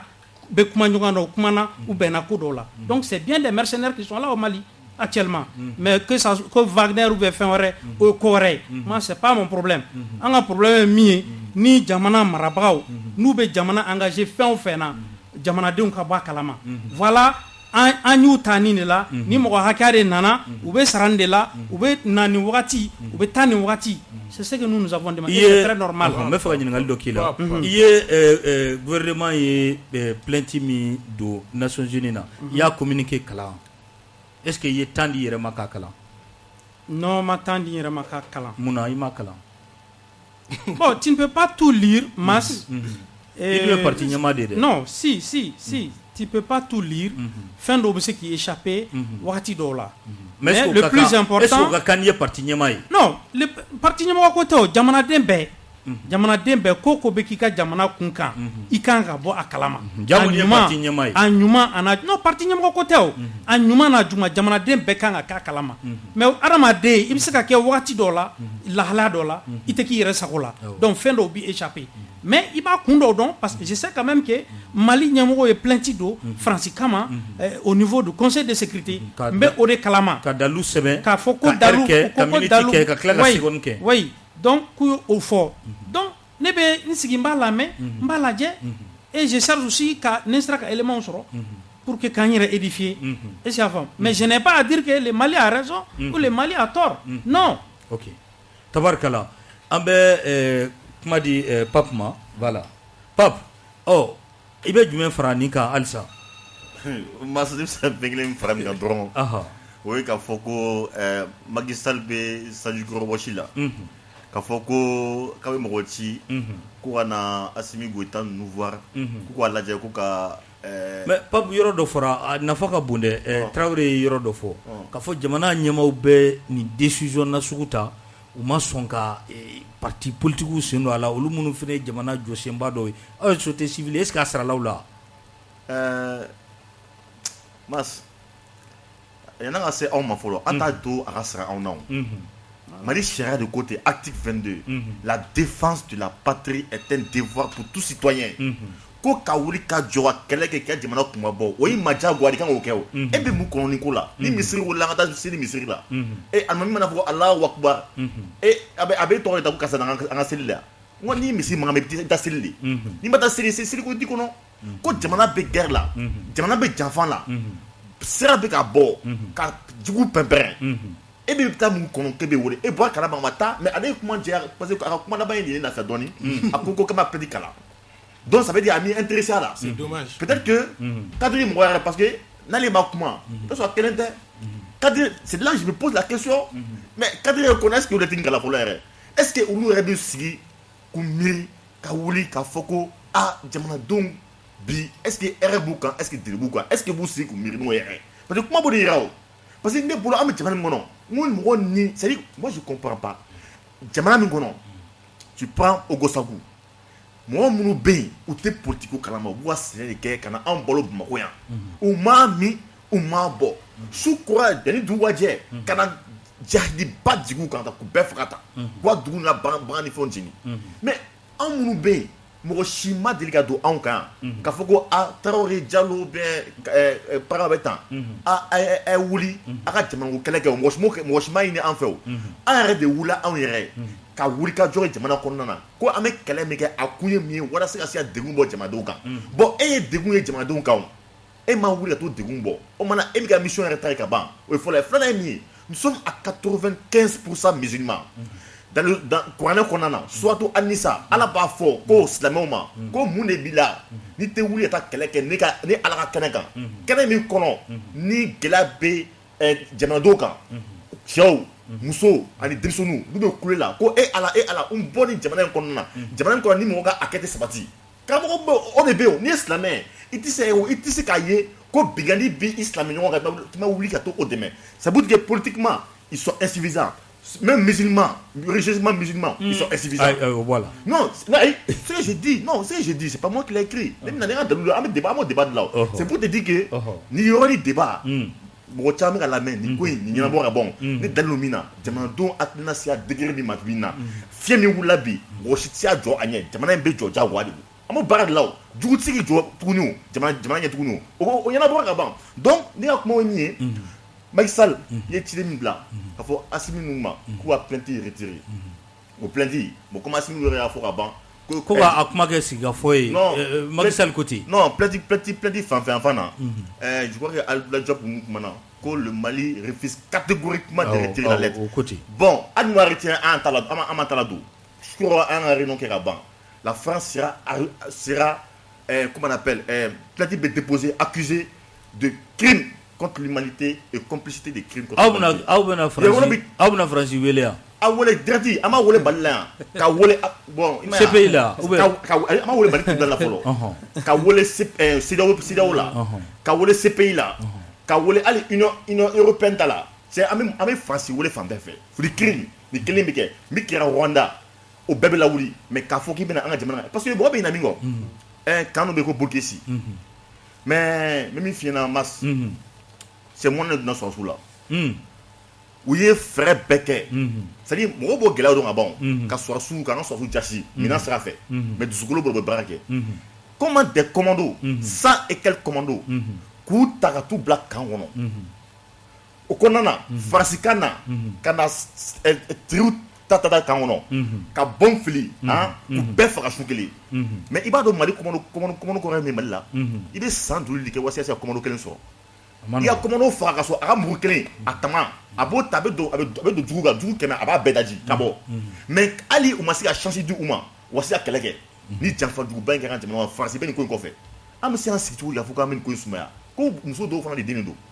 mɔgɔ kana kɛ jamana kɔnɔ ko parce que a ma k'i la k'i t'i ta tacogo ko dusu ne tɛ ko dusu ayi a ma sara olu la de o de la olu sugu da bɛɛ la non c'est pas vraiment sarana seulement nous n'avons pas apprécié ça je l'ai dit a kɛcogo ma nous n'avons pas apprécié o kɔrɔ jamanadenw de ngo nous n'avons pas à apprécier parce que en ta réalité donc ale bɛ se ka fɛn dɔ fɔ ne tɛ se k'o fɔ ale ye pape de moi je suis un président des partis politiques Ale fana ye ton de secrétaire général. Oui, mais moi c'est un président de parti politique. Donc jamana yɛrɛ sariya bɛ ne interdit ka fɛn bɛɛ fɔ. Fɛn bɛ n'a daluya tɛ ne bolo ne tɛ se ka kuma i b'a fɔ carré kɔnɔ mɔgɔw bɛ kuma cogoya min na. Mais jamana ɲɛmɔgɔw ye sira d'e ma. I y'a faamu. Jamana ɲɛmɔgɔw ye o la ni jamana ɲɛmɔgɔw y'a fɔ. I dalen t'u ka dalu la. N dalen don jamana ɲɛmɔgɔw la. Olu y'a fɔ. Non mais c'est pas parce que u bɛ fɛn bɛɛ fɔ k'o ye tiɲɛ ye. I dalen d'u la. Ah non, n dalen d'u la kɛ. Mɔgɔ bɛ da mɔgɔ la. Non, comprenons-nous. Masina ma évolué débat kɔnɔ. Comprenons-nous. Mɔgɔ bɛ da mɔgɔ la. Mɔgɔ bɛ da mɔgɔ la mais c'est pas parce que k'a tɛ se ka fɛn fɔ min tɛ sababa ye. Voilà. E filɛ ne dalen don e la. I y'a faamu. Mais c'est pas parce que ko Mas tɛ nkalon tigɛ. C'est pas parce que ko Mas bɛ fɛn bɛɛ fɔ ko bɛɛ ye tiɲɛ ye. Tabarikala. Non. Ok. Donc kuma tun bɛ pas. Nous ne sommes pas des Voilà. Mais tout ça c'est fait. On voit la machine venir quoi. Ka partout tɔgɔ tiɲɛ k'u mangoya k'a fɔ k'u b'u di. Non. C'est-à-dire il ne faut pas mélanger les choses. Allons-y doucement. Ok, merci. Voilà. Sécurité, insécurité, problème B. Mɔgɔw fagara Mali kɔnɔ depuis 10 ans. Bɛɛ b'o dɔn. N'an bɛ fɛ k'o kuma fɛnɛ fɔ, parlons-en. Merci. Voilà. Ça c'est pas les partis politiques. Voilà. Bon, an ka se a évoluer débat kɔnɔ ne ye n ka fɛtaw fɔ mais kuma kɔnɔna na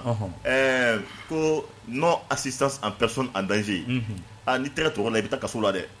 Non assistance à personne en danger. C'est-à-dire mɔgɔ ye danger la i kan ka tigi lakana i m'o kɛ sariya bɛ sigi kɛlɛ mais ka jamana kutu yɛrɛ ye danger la i mi intervenir o yɔrɔ la o fana sariya fana ma nɔgɔ dɛ. Ok. Voilà. Fofana i bɛ ka kɔrɔfɔw i bɛ ka a lamɛn i fana ye parti tɔnden de ye i ye parti ɲɛmaa dɔ de ye i bɛ jɔyɔrɔ dɔ fana la parti kɔnɔ. Ne y'o de fɔ c'est-à-dire diɲɛ jamana fɛn fɛn la i bɛ a kɛra diɲɛ jamana fɛn fɛn hali silamɛya yɛrɛ kɔnɔna na Mali ni jugu nana bi jamana kan a bɛ wuli ko ten bɛ kɛ o tɛ mɔgɔ tɛ se k'o condamner o kelen. Mais Fofana est-ce que parti ko tigɛ e gêné dɔɔni. Non parti tɛ ka ne gêné. Parti tɛ ka non parti ka hali kunu an ka comité exécutif central an yɛrɛ kɛ parti tɛ ka ne gêné dɛ a bɛ ka ne gêné ne bɛ ka tiɲɛ min fɔ hali parti kɔnɔ ne b'o tiɲɛ kelen de fɔ ne bɛ ka min fɔ yan au sein des partis ne b'o tiɲɛ kelen de fɔ mɔgɔ tɛ se ka tuma bɛɛ ko mais parti non parti a bɛ se ka kɛ parti ka hakilila bɛ ne fana hakilila bɛ o bɛ se ka kɛ o. Si. Nga mo yɔrɔ de ma est-ce que yɔrɔ de tigɛ gêné dɔɔni kuma la. Walima di. Non o tɛ ka ne gêné kuma la. O tɛ ka Masi e yɛrɛ b'a dɔn jamana in kɔnɔ ka jamana in défend. Moi personnellement sinon parti ye posture dɔ ta waati dɔ la. K'a fɔ ko hali M5 kan tɛ don a kɔnɔ. N y'o yɔrɔw ye. Mais j'étais dedans. Awɔ. Moi ye parti ka ko ye. Ayi e M5 kɛlɛ bɛɛ kɛ. Moi j'étais dedans. Moi personnellement ni parti posture dɔ ka fɔ an tɛ taa na ne ko ne de n yɛrɛ ye. En tant que façon kuma bon gazi du fɛn bɛɛ cira na ni jamana ko awɔ o kɛra mais ne prêt non ne ko hali ko appel lancer ne Ousmane ka appel lancer ka ka taa nord la ka taa kɛlɛ kɛ je suis le premier mais ka parti ma communiquer kɛ a mɛ e gêné dɔɔni non ni parti ma communiquer o parti ka yɔrɔ kɛ ne tɛ parti président ye ne tɛ parti ɲama ne da dɔrɔn ne k'o fɔ kɛ ne m'o kɛ o parti de b'o ne tɛ se ka fɛn fɔ o la ma ne tɛ se ka fɛ hali n'a ye ne gêné o ye ne fɛ parti ko ye kuma min fɔ voilà parti ye kuma min fɔ kunu n'an sigira kuma la o ye tiɲɛ de ye ko kɛra u ma sollicité parti ma wele wele ma bila parti politique la k'a fɔ a bɛ taa mais ni hali sariya fana b'o fana demandé n'i kumana fɛn dɔ fana la k'a sɔrɔ i t'a contexte dɔ ou bien i t'a a fɛn dɔ kosɛbɛ ka kuma la lahara bɛ taa sigi a kan o fana tiɲɛ de. hali n'o y'a sɔrɔ i dalen don i ka hali dalen fɛn min n'i t'a ɲɛ dɔn kosɛbɛ e ka wuli ka fɔ ko tiɲɛ ko n ka jamana in fɔ ka wuli k'o fɛn tɛ ka sɔrɔ i ta f'i ka kisɛ de sɔrɔ i tɛgɛ la n'i y'a kisɛ sɔrɔ i tɛgɛ la i bɛ se ka min fɔ i b'o fɔ mais i m'o sɔrɔ i m'o kisɛ sɔrɔ ka kuma tɛ dɔrɔn ko bɛ ten o fana tɛ kɛ o donc maintenant nin ko ye fɛn min ye ne kɔni b'a dɔn kɔni hali o sen de yɛlɛma k'a fɔ ko jugu bɛ se ka na wuli hali n'a sɔrɔ n yɛrɛ de bɛ fanga la an bɛ wuli an b'a défend k'a fɔ jugu bɛ se ka na bi Mali kan ou bien nin lettre in bilala ka taa ou bien ka fɔ an ka Mali défend an bɛ Mali défend bi an b'a défend sini an b'a défend sini. Merci Youssou ko bɛ se ka bɔ nin na. Bas ko bɔra la o cogo di mais e yɛrɛ t'a la an ka parti politique sirannen don o ye ko de ye o ka siran mun na o ye ko de bɔlen a la o ne ko parti politique di ka siran mun na parti politique sirannen don Mas président de transition ye ni parti politique ninnu wele yan k'a fɔ k'u ka taa assise la ko k'u tɛ taa kuma sugu bɛɛ fɔ dɛ a ye taa hali a ye taa assise kɛyɔrɔ la a k'a fɔ ko assise yɛrɛ kɛra a ma diya n ye a ye t'o dɔrɔn fɔ assise kɛyɔrɔ la u ko k'u tɛ taa ayi Traoré kuma bɛ tila ka d'i ma u ko k'u tɛ taa u welela fɛn fɛn la Mali la soit u ma taa ou bien ils ont répondu très mal Mas zon taara du kɔnɔ a taara sonyɛni kɛ du kɔnɔ dutigi ye zo minɛ a taara n'a ye polisi la duden ka n'a jɔ ko dutigi kun kan ka sara ale la yan'a ka taa ni zo ye polisi la hakili bɛ nin kuma ya an bɛ hakilimaya baro la o n'a sɔrɔ sa élection date ko don n'aw ma wele o ye problème ye an yɛrɛ ka kuma ni jamana bɛna décision de ta k'a fɔ an bɛna nin kɛ jamana kɔnɔ aw ma wele o bɛɛ ne bɛ se k'o bɛɛ faamu hali aw ka Wagner ko kuma ne bɛ se k'o bɛɛ faamuya mais jamana ko k'a ye plainte de don ko dɔ de ye kojugu kɛ jamana na ka tila tuguni k'a prévu bɛɛ lajɛlen di o gafe kɔnɔ aw ko k'aw ka wele o la de k'o ɲɛfɔ aw ɲɛna i b'a fɔ ko vous êtes des super maliens ɲɛ t'a la a bɛ k'a fɔ n kɔrɔkɛ de y'a fɔ a ko olu tɛ se ka kuma i b'a fɔ homme de la rue ɲɛ t'a la parce que il pense que parce que Mali politique mɔgɔw hakili la de k'u ni Mali fanga taara mairie la u taara ka taa signer maire ɲɛkɔrɔ ko fanga furula olu ma wula fɛ u taara alimami y'a ta k'a d'u ma Ala ka sariya la o de b'u kunkolo la dɛ donc fɛn o fɛn de bɛ kɛ sa fo olu ka wele wa u ka wele u b'a fɔ ko jamana ma k'u kana taa plainte don wa u ka wele u ka taa mun de fɔ plainte ko in na quoi jamana ye plainte don ka ban sisan aw de bɛ taa n'a sɔrɔ tiɲɛ don ko cadre siginkun de ye ka transition ka réussite de ɲini cadre de bɛ taa a b'a fɔ bon a ye prévu d'a ma pour que an ka se k'aw dɛmɛ n'a sɔrɔ parce que cadre bɛ sigi don min na ko pour que ka fanga dɛmɛ u y'o de fɔ ko a kun ye de walasa ka transition ka réussir n'o ye tiɲɛ transition mana fɛn min kɛ bon tiɲɛna a ye plainte don mais a ye prévu da anw ma sisan nɔ an bɛ pour que an ka se k'aw ka plainte défendre parce que nous sommes pour la réussite de la transition non seulement cadre m'o kɛ fo cadre yɛrɛ fana cadre dɔ bɛ na ka na fɔ an ɲɛna k'ale ma plainte kalan. Ça veut dire que il est figé dɔ de bɛ yen idée ye mun ye hakilina ye mun ye ne kan t'ale ma Mali politique mɔgɔw de manière générale hakilina ye mun ye n'an bɛ mas fɛ quoi mas mana fɛn o fɛn kɛ o ɲɛna e taara u tigɛ kɔrɔta loi bɛɛ la wa sisan u bɛ tila ka nimisa loi bɛɛ la e m'o jateminɛ olu de b'u tigɛ kɔrɔta kɔfɛ loi bɛ tila tun kana problème poser olu yɛrɛ bɛ tila k'a fɔ ko tiɲɛ na nin yɔrɔnin kun ma ɲa k'a sɔrɔ olu de bɛ assemblée ni fɛnw kɔnɔ u bɛ loi ta olu de bɛ mairie ɲini olu de bɛ président ɲini u bɛ fanga ta u b'a kɛ cogo min ka d'u ye mais n'a a fɛnna don min na hali bi kan ka segin ka na d'a kɔnɔ maliyɛnw sɛgɛnna aw ta in na di o de ye tiɲɛ tiɲɛ na parti politiques bɛ ka gérer cogoya min na Mali la maliyɛnw de sɛgɛnna nin gestion in kɛcogo la parce que non seulement parce que je suis très content kɔrɔkɛ bɛ n kɛrɛfɛ a k'a fɔ k'a bɔra M5 ko la quoi. Non seulement les partis politiques sont détestés, même au sein des partis politiques. Même, mais tiens, ça. Ça n'engage que moi. Je le dis. Ça n'engage que moi. Tellement partis politiques ou fait l'inter. Faut que ces partis politiques où il y a un parti qui t'a sira dans ta partie de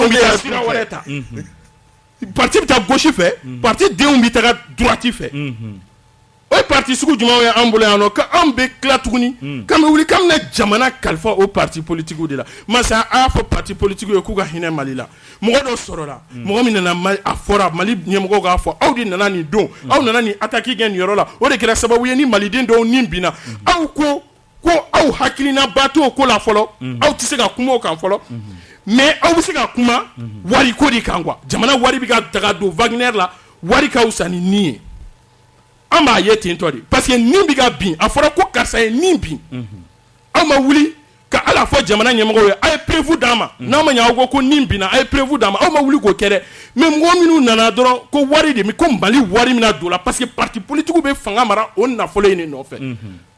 u ka fanga marali kun 2 t'a la 3 t'a la nafolo min bɛ fanga in na sɔrɔ min b'a la o de y'a kun ye o de kama u tɛ fɛ sɔrɔ in ka bɛɛ ka ban ka sɔrɔ olu ma segin ka na fanga la fo an ka tiɲɛ dɔ fɔ ɲɔgɔn ye. Bi wulikajɔ kelen don non i ye temps min d'u ma n y'a jate kɔrɔ ye kuma daminɛ 20 a tilala fo 25 papa bɛ ye kuma daminɛ an ka kuma yɛrɛ ma voilà laban ye min ye i ko solution ye mun ye ko yali ko nin fɛn bɛ taa ɲɛ wa ko tɛ bɔ a la ka ni parti ninnu to yan papa y'a fɔ sisan papa y'a fɔ k'u bɛna taa ni plainte ye kɔrɔ bi a y'a ɲɛ dɛ a bɛ yɛlɛ la tellement français super pays ye nin politique ninnu bolo tellement français ye super personne ye nin parti politique ninnu bolo tellement an y'an yɛrɛ filɛ sous-hommes ye parti an ka parti politique y'an minɛ k'an jasi k'an kɛ sous-hommes ye f'a kɛra f'u y'a don an kunkolo kɔnɔ k'a fɔ ko ala anw tɛ se ka kɛlɛ kɛ mɔgɔ fɛ k'an tɛ se ka mɔgɔ kɛlɛ hali an ka armée ni parti politique kelen ne armée morale sapé en 2012 ka fɔ ko Mali tɛ se ka foyi kɛ ko ni Faransi ma la. Merci. Traoré, il va donner une fois là ou bien avancer. C'est vrai que Massi n'yo de fort quoi. Pour pas pour une gono quoi. On a balle à terre. On a ballon d'adgouma. Sous terre quoi. Les nouveaux diplomates là. Ça veut dire que au cas de ko Dien Marato obéit. Jamana Marato obéit. Au lieu d'une nouvelle diplomatie qui nous changé. Est-ce qu'il y a femme? Dien réalité obéit. Jamana ko réalité obéit. Jamana de Mali. Mali nyamogo de ko koube Francis Jalaki. Ko daluya bubulu. Nations Unies. Mais nous on a quoi dans ça? Mali? Oui. Il va Mali kono. Oui. Non. Nous on a quoi dans ça? Il va Mali kono. Nous avons à observer. Mais nous n'avons pas à trancher. Nous n'avons pas à condamner. Ça je le dis et je le répète. Mais je le dis en tant que président des partis politiques. Nous, on n'a pas à trancher ça. Il y a femme. Donc, Amou l'a dit. Kananga kuma yelema kata au sens fait. Mbeka fodi. Jamana nyamoro de décision ta ka plainte la do. Be décision ta kuma mena. Uma an nyininga en tout cas qu'il na don ou ya ken daleur mi anta don. Donc nous ala don. Amba la jedi. Est-ce qu'il y a femme? Amba la jedi. Wa anga la nyini na nga ngania di Mali de ka here soro Mali de ka sans soro akola. Mais quand on soutient le gouvernement dans ça, non. Ça regrette. Ne sont pas des boîtes à résonance. Voilà, gouvernement Amaka Barake. Flana Mas. Akoko parti politique ou be wardron kama. Il n'a rien compris. Il n'a rien compris. Il n'a rien compris. Ni warko de parti keme flani biulon flani woro de be malikono. Asero la. Abore labi. Mais au bio o keme flani biulon flani woro te warsoro. Parti bio woro de be warsoro. Olu be warsoro parce que jamana yɛrɛ sariya min dilan ka bila n'o est la loi 047 portant charge des partis politiques. Olu de b'o labato. Non ni m'o labato i tɛ se k'a sɔrɔ. Bon n'i y'o wari in fɛnɛ ta k'a jateminɛ kuma bɛɛ bɛ nin de fɔ ka jamanadenw la su ka bila parti politiques la. O wari in yɛrɛ ye jumɛn? Ça ne représente que 0,25% du budget national. N'i ye jamana ka sɔrɔ ta k'a bila kɛmɛ sigi la fu ani 25 kun kan fɛn. O de bɛ ta ka tila miliyari 2 miliyari 3 n'a cayara parti ni ɲɔgɔn cɛ. Milliard joli bɛ di milliard joli bɛ di CNT ma. Milliard joli bɛ di CNT ma. Milliard joli bɛ di gouvernement yɛrɛ ma. Milliard joli bɛ di présidence ma. Mais pourquoi on n'en parle pas? Milliard joli bɛ di institution tɔw ma. Soyons sérieux. Soyons sérieux. Mais an b'a faamu machine dɔ de bɛ en marche pour saper les partis politiques. Mais ça ne marchera pas. Ne mɔgɔ min mago bɛ fanga la.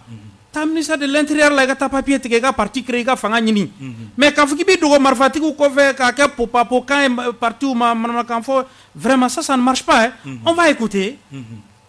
On a la patience de l'écouter. On a l'éducation nécessaire pour l'écouter. Mais ça veut dire que an ladamu voilà an ladamu o b'a to bi o bɛ fɛn fɔ jamanadenw de don an b'u lamɛn. Dɔw ye tiɲɛw ye dɔw ye filiw ye donc an b'u lamɛn k'u ka préoccupation dɔn mais k'a lajɛ ka kuma kɛ k'i bɛ parti politiques tɔgɔ tiɲɛ k'u mankutu tiɲɛ i n'a fɔ Mali problème bɛɛ de ye parti politique c'est pas vrai a tolila bɛɛ ɲɛna yan a tiɲɛna bɛɛ ɲɛna yan jamana cira bɛɛ ɲɛna yan ale yɛrɛ min filɛ ka kuma n'i y'a sɛgɛsɛgɛ parti dɔ élément de don est-ce qu'il y a faamu donc vraiment olu tɛ débat ye k'a kɛ i n'a fɔ parti politique de ye mɔgɔw faga parti politique tɛ mɔgɔ faga o tɛ se marifa ci la. Ni ko parti politique ko IBK tu ye jamana ɲɛmɔgɔ ye mais raison généraux kun bɛ IBK kɛrɛfɛ ngo ministre de la défense tun b'a bolo ngo chef d'état major kun b'a bolo min filɛ jamana ɲɛfɛ bi u kun bɛ min kunu u tun bɛ jamana kɔnɔ donc vraiment soyons sérieux ni jamana bɛ niveau min na bi an ka ka ni accusation gratuite ni dabila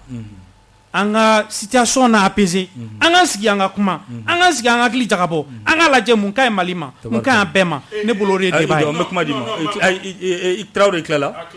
voilà yanni n ka kuma di Pape Diallo ma minute kelen c'est très bien Kɔrɔ ko k'an dusu bɔlen don a y'o de fɔ quand ka balle blanc terre koroga kuma kono nya compter ayan dogoya shenani ay dogalte ako kambiga po kan fo kuma na tasra kambiga mana kan fo donc ayde madimi mais me faga ira ka fo ni mo dimina debaina voilà na so mo dimina debaina ali le dimina mais fo koroy ka kana dimi ko ni ne ko parti politique ka wari ne kante aga o wari masa abu al o wari join a 10 parti politique ma aya daw yere madi aya da aw yere ma aw jigina o yere de kodo OK o yere de kodo un mouvement démocratique de kumbe aya da aw yere ma de ça aw déclare ka clac ka o parti non s'il vous plaît c'est très bien pour que ka adafa mas atelier anga kuma di voilà et parti politique ga famu ga fo ku jugate mo shi kono parce que ambita voter au lieu ali chini élection kera on est obligé de choisir mais bi ne o de fo ni citation dima o de ko fo parti politique ka se ku ga mea culpa ke ama fo go jamana chiranya na bravo jamana chiranya na o kore mu na fo go mas ne ni télé na bin sisano ni Umar Margo na ba fo mas ni télé bine nyana mais est-ce que il est à la bin okoro achiranya na mais ama chi audi achi OK nekla merci anya ye Pape Diallo anya ye ka fo eji siglela kuma chara fuka ta fo atuti yala RF tirage est-ce que ni démocratie ni fena ya do de no tirage da ira fo ko parti politique ga effacer au Mali aka chato ka parti effacer ouais non a famba parce que Mali est parti politique coin akaka la écouraille ni kuntilante mina vraiment au dabla parce que parti politique famba y GIOD groupement d'intérêt économique c'est-à-dire ka farango kandron kala je ou se ka dinani mi so tumna ku era na makorofa munanya kuma fo iba don kosanna ministre de l'administration territoriale Abdoulaye Maïga ay wulu ke ko classe politique mo kana wala sa wasi a chronogramme bo kala je wati be kono élection mu be o be sa ke tugodi donc no be ke mo be se ki sindo élection kula o be wole donc wole mi kera est-ce qu'il ba kalama parti politique mu nana o folla ka kuma mi fo ko lu date chronogramme ko kuma ina de ko war me di parti politiquement aide au parti politique ko faut ko on a fourni de ko faut ko de di follow financement public politique financement public voilà l'aide au parti politique voilà donc ko faut ga di follow donc ni ne balmake ko ko war ko c'est no war ko do parce que olu wula ka fo waso embargo be malika wala sa embargo si a bon malika malen wasi ka lafia ko chronogramme ka bon donc angana ango fo nyongo fe yu pa kuma kona ko fo o fo la fana mi o kuma mita ko u ka mo mun balaka nyagi wal ma mun no be gamne jamana shara sumba fe jamana shara so fe ko parce que ku ye jamana na fo le choix aketu voilà ko parce que ko jamana na fo le choix ko o ko mesina ko o fana ka jo sabana mu ko yerolo mo be sal kono ko fu wa bon ko kadaka ko yerolo te parti politique mais olu inami ko alnya a foto wamna yerolo tara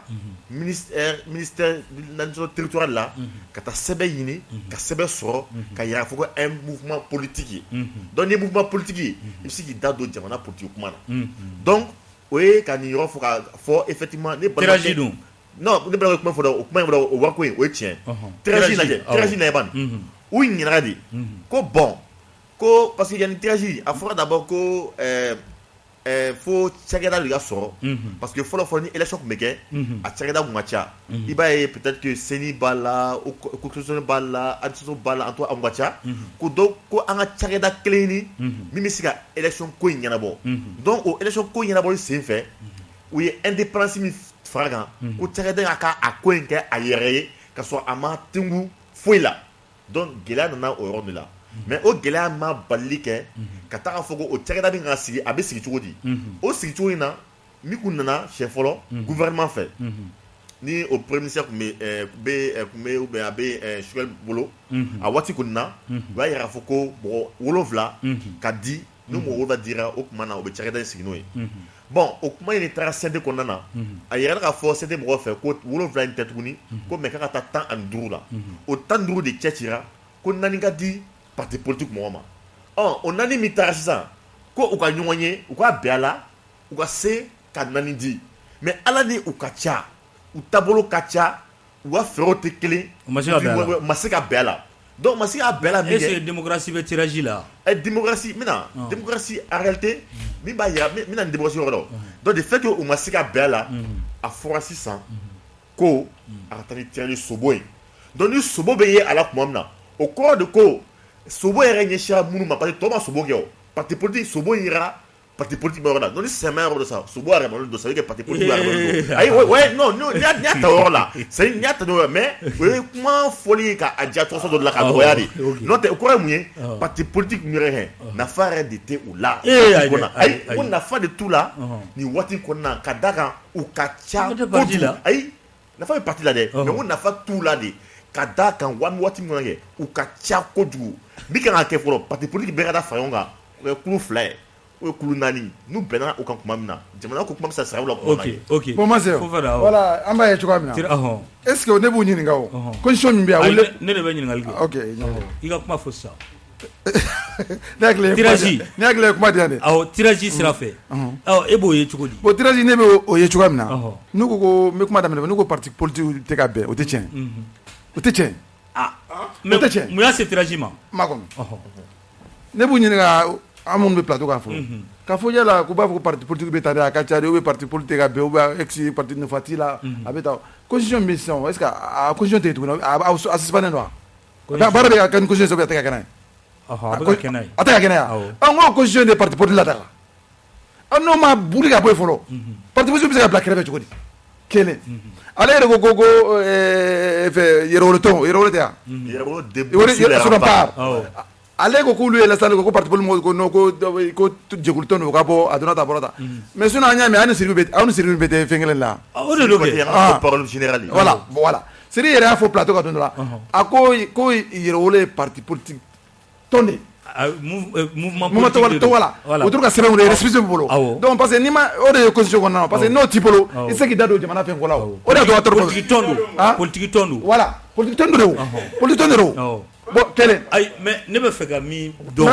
ne bɛna tirage social est-ce que aw ka bɛnbaliya de mana ni ayi bɛnbaliya tɛ o mais bon proposition de kɛra parti politique ye ɲɔgɔn ye ka taa ni proposition de ministère la si Youssou kuma ma di ma Youssou i jɔ proposition de kɛra o proposition jumɛn kɛra ko parti 50 proposition ani ma dɔn a hakili la ani 16 ani 5 donc 50 ɲɔgɔn na olu ko a ka c'est-à-dire a ka taa ni élection électorale fɛ 50 ko ten voilà donc 16 ɲɔgɔn na olu ko bon 16 o tɛ n kunna kosɛbɛ o fɛn kɛra mais 16 bɛ fan dɔ fɛ o b'a yira k'aw ma bɛn kelen na voilà olu proposition taara ani proposition fitinin u y'o de ta n'o ye tirage proposition fitinin de taara mais ne y'o kɛra sisan ne ka hakili la kumaba de kan ka ta ni démocratie don kumaba min proposé ne ye kumaba ye o de kan ka ta ko fitinin de bɛ ta proposition de kɛra ɲininkali kɛ yɔrɔ bɛɛ ni proposition demande de taara ye donc bɛnbaliya ma kɛ bɛnbaliya tɛ n'o kɛra n ko société civile fana ta b'a la société civile quantité identité ma ca ka tɛmɛ parti politique a bɛ 500 bɔ a bɛ 500 bɔ différentes entités a ka tɛ ni 500 ye mais min yɛrɛ salle kɔnɔ o tɛ sura o la nga ka taa n'o ye ma min yɛrɛ salle kɔnɔ o ye 60 damadɔ dɔrɔn de non mais société civile fɛn olu fana bɛ jalaki la olu bɛnna o ye 60 damadɔ de o tɛ 500 bɔ ayi société civile entité kɛnɛ kɔnɔ a tɛ tɛmɛ 60 kan u kun taara kɛnɛ kɔnɔ mais société civile bɛ Mali kɔnɔ ayi yamaruya dira minnu ma o de ko don bon hali yamaruya dira minnu ma mais parti politique k'a fɔ ko parti politique ma bɛn u bɛnnen don dɛ proposition de 5 ma ok voilà ok ayi kuma bɛ d'i ma ni ta mɛn i bolo nin na yɛrɛ Traoré parce que nin y'aw ka domaine ye an tɛ nin yɔrɔ pa i kunna k'a d'ale ma i ɲɛ t'a la ni fanga ko kuma wulila dɔrɔn u ka domaine non kana pan kunna dɛ kuma jugu ma se i bɛ taa min di ma i tɛ k'a d'a ma o i bɛ taa min di ma i bɛ ka taa min faamu i tɛ ka d'a ma franchement nin ye kuma ɲini d'i ma Fofana kuma b'i bolo. Non, il n'est qu'à Dagono kuma de bana. Allez d'abord. Dagono kuma de bana mamas. Parti politique ou biga mini faut tantôt. Abiga mini faut tantôt. Ni je ça ne marchera pas. Et Jikola. Au parti politique a tegere sugu bɛɛ fɔ yan yani an ka t'o la loi électorale mais loi électorale la mais n kɔrɔkɛ la clé Traoré, la loi organique sur le financement des partis politiques, c'est en 1997. En alpha clé, en conférence t'es quoi? En blapé ou à sur Kopoko ou l'île ou à Kouyaga parti politique ou là-bas. Alpha de Nana. Alpha de Nana. C'est très clair. Parce que Alpha Sona m'a fait quoi parti politique ou si bien voir quoi. Donc, on a beau au Congo. Et pour gagner un dos. Un corrobora ka fasano ko eji ko 55% ko élection mais ou bina mana biri jonya dala élection là-bas est-ce que légitimité de bo élection la bien faut état là élection là-bas min kera merci ki là-bas min kera o rebe sans joli bobi faut ka nyina ko ibeka sigira ka wuli merci ki kera shengeleni mais autant la proposition mais ni ibe proposition aka suro tiere la légitimité doni be suro proposition mina. Mais où est tout aux propositions là? Et ni ne kalataye ni ne anga dambe avec ketandi parti politique où est ko be ko be ambla lezi la kuma be ale ko constitution ne ko parti politique wa créer ko constitution ma wuli o constitution ko parti politique wa créer mun e be fa parti politique bon nyona ou bega ke kesu gele ngono ga tirer o de ku nyogon ten ko la mais ou banama muna yusu aisa ou banama muna parce que ou muga parti banunu ou rega kuma wa soit disant parti banunu minu be no kuma beno wolu le be élection nous chouenga gagner olu le ma gagner na o des problèmes. Merci Traoré Aji Fofana Geto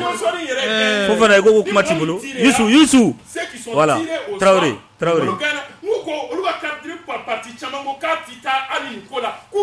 merci voilà afamuna Yusu OK Traoré kuma bibolo Mas a fond nouveau diplomate oui ta dondoni quoi ta dondoni Mas anga fond for sebela quoi Ejiko fanga fo folo eji mu masi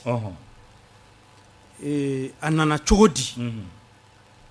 ni aspect il est temps d'en gagner fort c'est extrêmement important pour les auditeurs.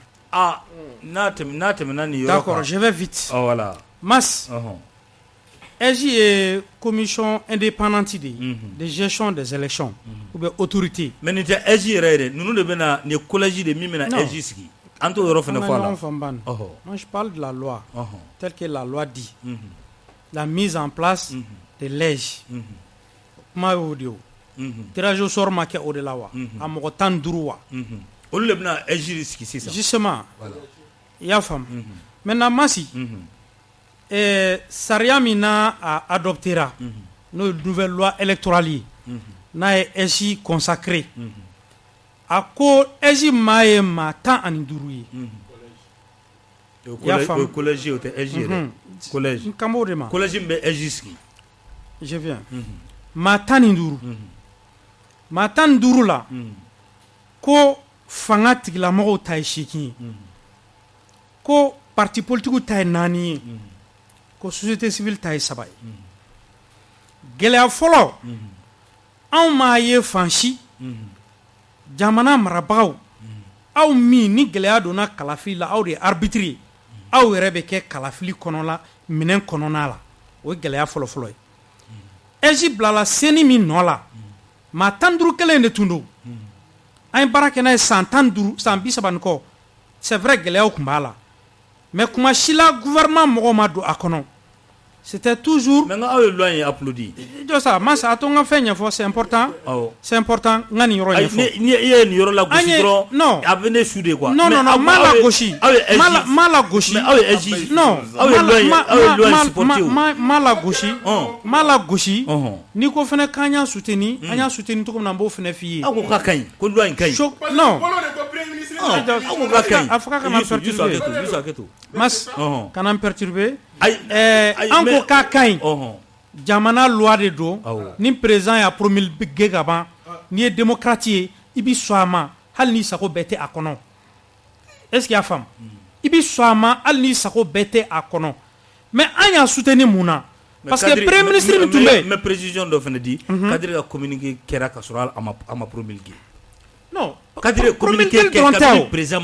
non promulguer dronté masi fin d'heure tombé ay comme dadi ko promulguer oui j'ai dit si tu es démocrate et républicain ni président et charia promulguer kaban il te fait fort à la tuni ibi jenai parce que tigere fo président ma promulguer non ay tigere fo mina anye commission loi CNTD applaudi ou faut ou ka démarche là parce que tout simplement premier ministre tumba fait ka jamana élection ta otage là no shogali na mangene biambe do ke alaka lafiya di ama ya fam donc o tunya dama balawde commission loi et Mali kishoma ka Mali démocratie kishoma anyo de applaudi ka kla ka fa krefe ko halna asro an sako beta kono wa mo got seki sako besoro o aspect maintenant mo tan durula afra ko nani mbedi parti politique ma ministre électrique ci parti bema combat fait aw ka proposition kenye aw ba fait tout da ka mo nanu kata chogodi ma bela jale ministre Djabi un ministre Djabi électrique chama tun ka invité le 21 antara utara anye proposition mu fo u ya exposé kuma la surya kama proposition famba ya ira ka fo parti politique mu be no ni élection temenewna nu u ye joro bawsoro ko ka manani ndoluma pour prendre en charge les soucis de représentativité. Deuxièmement, do ya ira ko non comme regroupement be Mali kono bi ko ka di regroupement ma do fena ko non anga ke appel à candidature do fena ko non anga ke tirage au sort ça c'était 5%. Ça c'était 5%. Non ama fo nyongo antisaka benkele na o mas e adema ni RPM ni RGC e ka takabolo ne ta tekele anga idéologie tekele anga jamana mara choko tekele na fraka anga proposition msaka kekele ntugodi ça c'est insensé atsaka me korote kama benkola ama fo fene kanga benkola donc maintenant au exposé bana ministre ko bo d'accord anya aka fen famu ministère na ka service technique ta baraka kan amina senka awele na anya famia chogomna an fene bo fo awi aya famia chogomna ako ama bo 600 amba fe ka ko enke tirage au sort donc avec un do CCB là ni erina ICB avec un hukumu kono un ministre Djabi tukuna encore monsieur le ministre jusque là il a démarché ou kain même monsieur le ministre il faut que tu comme na filiba ala en démocratie ma binka ce tirage au sort ma c'est pas une bonne image pour notre démocratie. Ce n'est pas une bonne image aussi pour vous en tant que ministre de l'administration territoriale en charge vraiment des élections. Donc mais amia mounye ni écuyer la ministre placé là avec mes propositions de menetan. Voilà, ni ne bla ministre placé là puisqu'il s'agit de l'élection, puisqu'il s'agit de la démocratie, puisque bafo bamanangana bafo ni ne bla ministre placé là de tumba ketumna parti politique famba et proposition munke mbo de taw de démocratie les faits majoritaires o de tien ni o dien ibi sako de ke ya famia ibi sako de ke donc en yɛrɛ ka loi ko les représentants des partis politiques et la société civile sont, comment on va dire, sont désignés selon une modalité fixée par leurs institutions et organisations. Merci. Ça veut dire que nous, où est Benamina, nous, y a ben comuna. Donc, tati. Okay. Mais le ministère n'a créé aucune condition pour qu'on ait sigi kakuma, kanga ben. N'a sera tu as créé, kama ben kola, en ce moment, avec foko ah ma ben. Donc là, je prends ma responsabilité. Donc au maquet, donc faire une baisse, c'est de la manipulation, c'est du mensonge, parce que au cas tegara fola ou ben non, kayala kanini faut qu'en toche kama ben kola, c'est pas vrai. C'est pas vrai. Donc là, nebe mi fo, fanga mi bina. Anya kele ka tunte sariya de bato ka tume yere sako ke bara de la donc jamana den wula kama fanga bina bon ne nyaba la bi fanga mi mankuna u bɛ o siraw de kan donc n b'a ɲini u fɛ u ka segin u kɔ u ka baara kɛ i n'a fɔ Mali sariya y'a laɲini u fɛ cogoya min na parce que sariya bɛ dilan jamana kɔnɔ walasa sariya ka labato ni sariya bɛ dilan n'a tɛ labato ça n'a pas de sens. Traoré an bɛ kuma di Pape Diallo ma. Pape Diallo ka kuma kuncɛ kuma. Voilà, ne ka kuma kuncɛ kuma o ye d'abord ka foli kɛ ka fɔ ko an yɛrɛ dama ɲɔgɔn sɔrɔ an sifilakaw vraiment a diyara kosɛbɛ tabarikala u b'a yɛrɛ k'a fɔ déjà ka fɔ ko fɔlɔ mɔgɔw tun bɛ kuma Barça in do bi Real nin bɛɛ to c'est à dire mɔgɔw tun bɛ ɲɛsin dossier wɛrɛw ma mais bi an ka ɲɔgɔn sɔrɔ ka jamana kuma fɔ ne kɔni bolo o ye tare donc kuma laban min bɛ n bolo fɔlɔ c'est que bi ye o y'a sa wɔɔrɔ ye an fa n'an mɔkɛ o ni an ka karamɔgɔ Amadu Seydou Traoré Amadu Jikɔrɔni a tanyana bi y'a san wɔɔrɔ ye donc an taara tasi kɛ ka bila a kaburu la ala k'a fɔ ko ala ka hinɛ a la ka mɔgɔ fo mɔgɔ sen yɛrɛ la sen ka bɔ k'u fo k'u waleɲuman dɔn surtout que a banna waati min na parce que jamana ye libéré la bɔra bolola o tile la donc a tila k'a ye ka to ɲɛnamaya kɔnɔ jamana binna bolola tuguni o jugu kelen bolo n'o ye Faransi ye donc a taara ka sɔrɔ a dusuma kasilen don nka bi a y'an kɔn kiti min na ala ka yen nɔgɔya ni yan ye surtout que bi vraiment a yira k'a fɔ ko vraiment jamana libéré la bi o fɔlɔ ye filanan Chini, nous est la fête du drapeau, 5 septembre. Jamanadenw n'u ka sɔrɔsiw an bɛ ɲɔgɔn sɔrɔ ka baara kɔnɔna na ka o ɲɛnajɛw kɛ ɲɔgɔn fɛ. Heure jumɛn don? À 8h30 pile o k'an sɔrɔ kɛnɛ kan. Ka baara kɔnɔ. Ka baara kɔnɔ donc surprise ɲuman caman bɛ yen. Tabarikala. Sabanan ye min ye c'est que Yɛrɛwolo débouché les remparts an ye kunkan min di MINUSMA mɔgɔw ma ka yira k'a fɔ ko nin kalo in le 22 septembre. K'u ka kan kɛnɛ bila a jala dɔw b'a bila a goya la donc o ko min bɛ sen na welewele bilalen don bɛɛ ye surtout Yɛrɛwolo déjà an to an ka niveau la kɔni an kɛlen ka disposition bɛɛ ta mais u k'a dɔn k'a fɔ ko boli de bɛna kɛ o la non c'est à dire Yɛrɛwolo débouche sur les remparts prépare une véritable insurrection contre la MINUSMA donc voilà donc an b'o golo de an y'o fari de da mais maintenant surtout ka kuma laban kɛ min ye c'est que bi an ka jamana bɛ ka sanga ɲumanba minnu sɔrɔ vraiment o kɛlen ka an jama bi ka tila k'an dusu fana jɔsɔn k'a fɔ ko jugu tɛ yen bi ko an bɛ sira jugu min ka taa kɛ jugu min kan ka d'a kan Mali fana bɛ fɛn dɔ bɛ yen a ka fɔ parce que kutu donna Faransi la mais laban ye min ye dɔrɔn laban ye min ye c'est que Faransi to a démocratie min fɔ n'a kun titilen don min kan n'o kun ye cɛtɛya musoya ye o fana ko in ka di u kosɛbɛ parce que a ONG ninnu n'a fɛnw bɛ yen ani a caman bɛ yen o dɛmɛbaga tun b'o démocratie ninnu na donc Kasoge k'a fɔ a ka nin baara k'a ka teliya joona na ka sariya de bɔ min bɛ nin ko jugu in kɛlɛ ka bɔ an ka jamana kɔnɔ. Tabarikala merci Fofana. kuma kuncɛra donc ne bɛ foli bila plateau mɔgɔw bɛɛ ani an lamɛnnikɛla bɛɛ lajɛlen ani komi Pape y'a fɔ cogo min na an ɲɔgɔn. i da ma diya o politique mɔgɔw la dɛ. A diyara n na parce que o bɛ ka parti k'a fɔ an ka nin de bɛ a diyara et puis an sifila ka ɲɔgɔn sɔrɔ a kuma kan vraiment o ɲɛna kosɛbɛ mais n bɛ min fɔ ka bɔ kuma la jamana ɲɛmaaw ka baara kɛ ni sariya ye et puis mɔgɔ minnu fana baara k'a fɔ parti politique binnen n'o ye ka parti politique lagosi o la parti politique bɛɛ tɛ kelen ye parti politique bɛɛ tɛ kelen ye u b'a dɔn a ɲuman fɛn bɛ jɛkulu fɛn b'a la ɲuman bɛ juguman bɛ o ka fɔrɔfɔsa k'a dɔn kelen filanan na ne hakili la sariya jamana na ne bɛ ni sariya bɛ yen ni a jɛra fɛn na k'a fɔ bon démocratie k'a fɔ ko hakɛkulu dɔ de cara sanfɛ baara ka kɛ n'olu ka hakilila ye o de tiɲɛ sinon ni comme filɛ nin ye ni baara taara nin cogo la parce que mɔgɔ minnu filɛ nin k'a fɔ k'u taara a si tɛ hali ni jamanaden b'o dɔn hali n'an sɛgɛnna élection na minnu ye parti baw ye u bɛ min sɔrɔ ninnu t'a sɔrɔ bɛɛ bɛ o dɔn donc ninnu filɛ mɔgɔ t'u dɔn et puis u tɛ règle la vis-à-vis de la loi u tɛ règle la. Ok merci voilà ok Youssou ka kuma kuncɛ kuma. ɲɛ t'a la.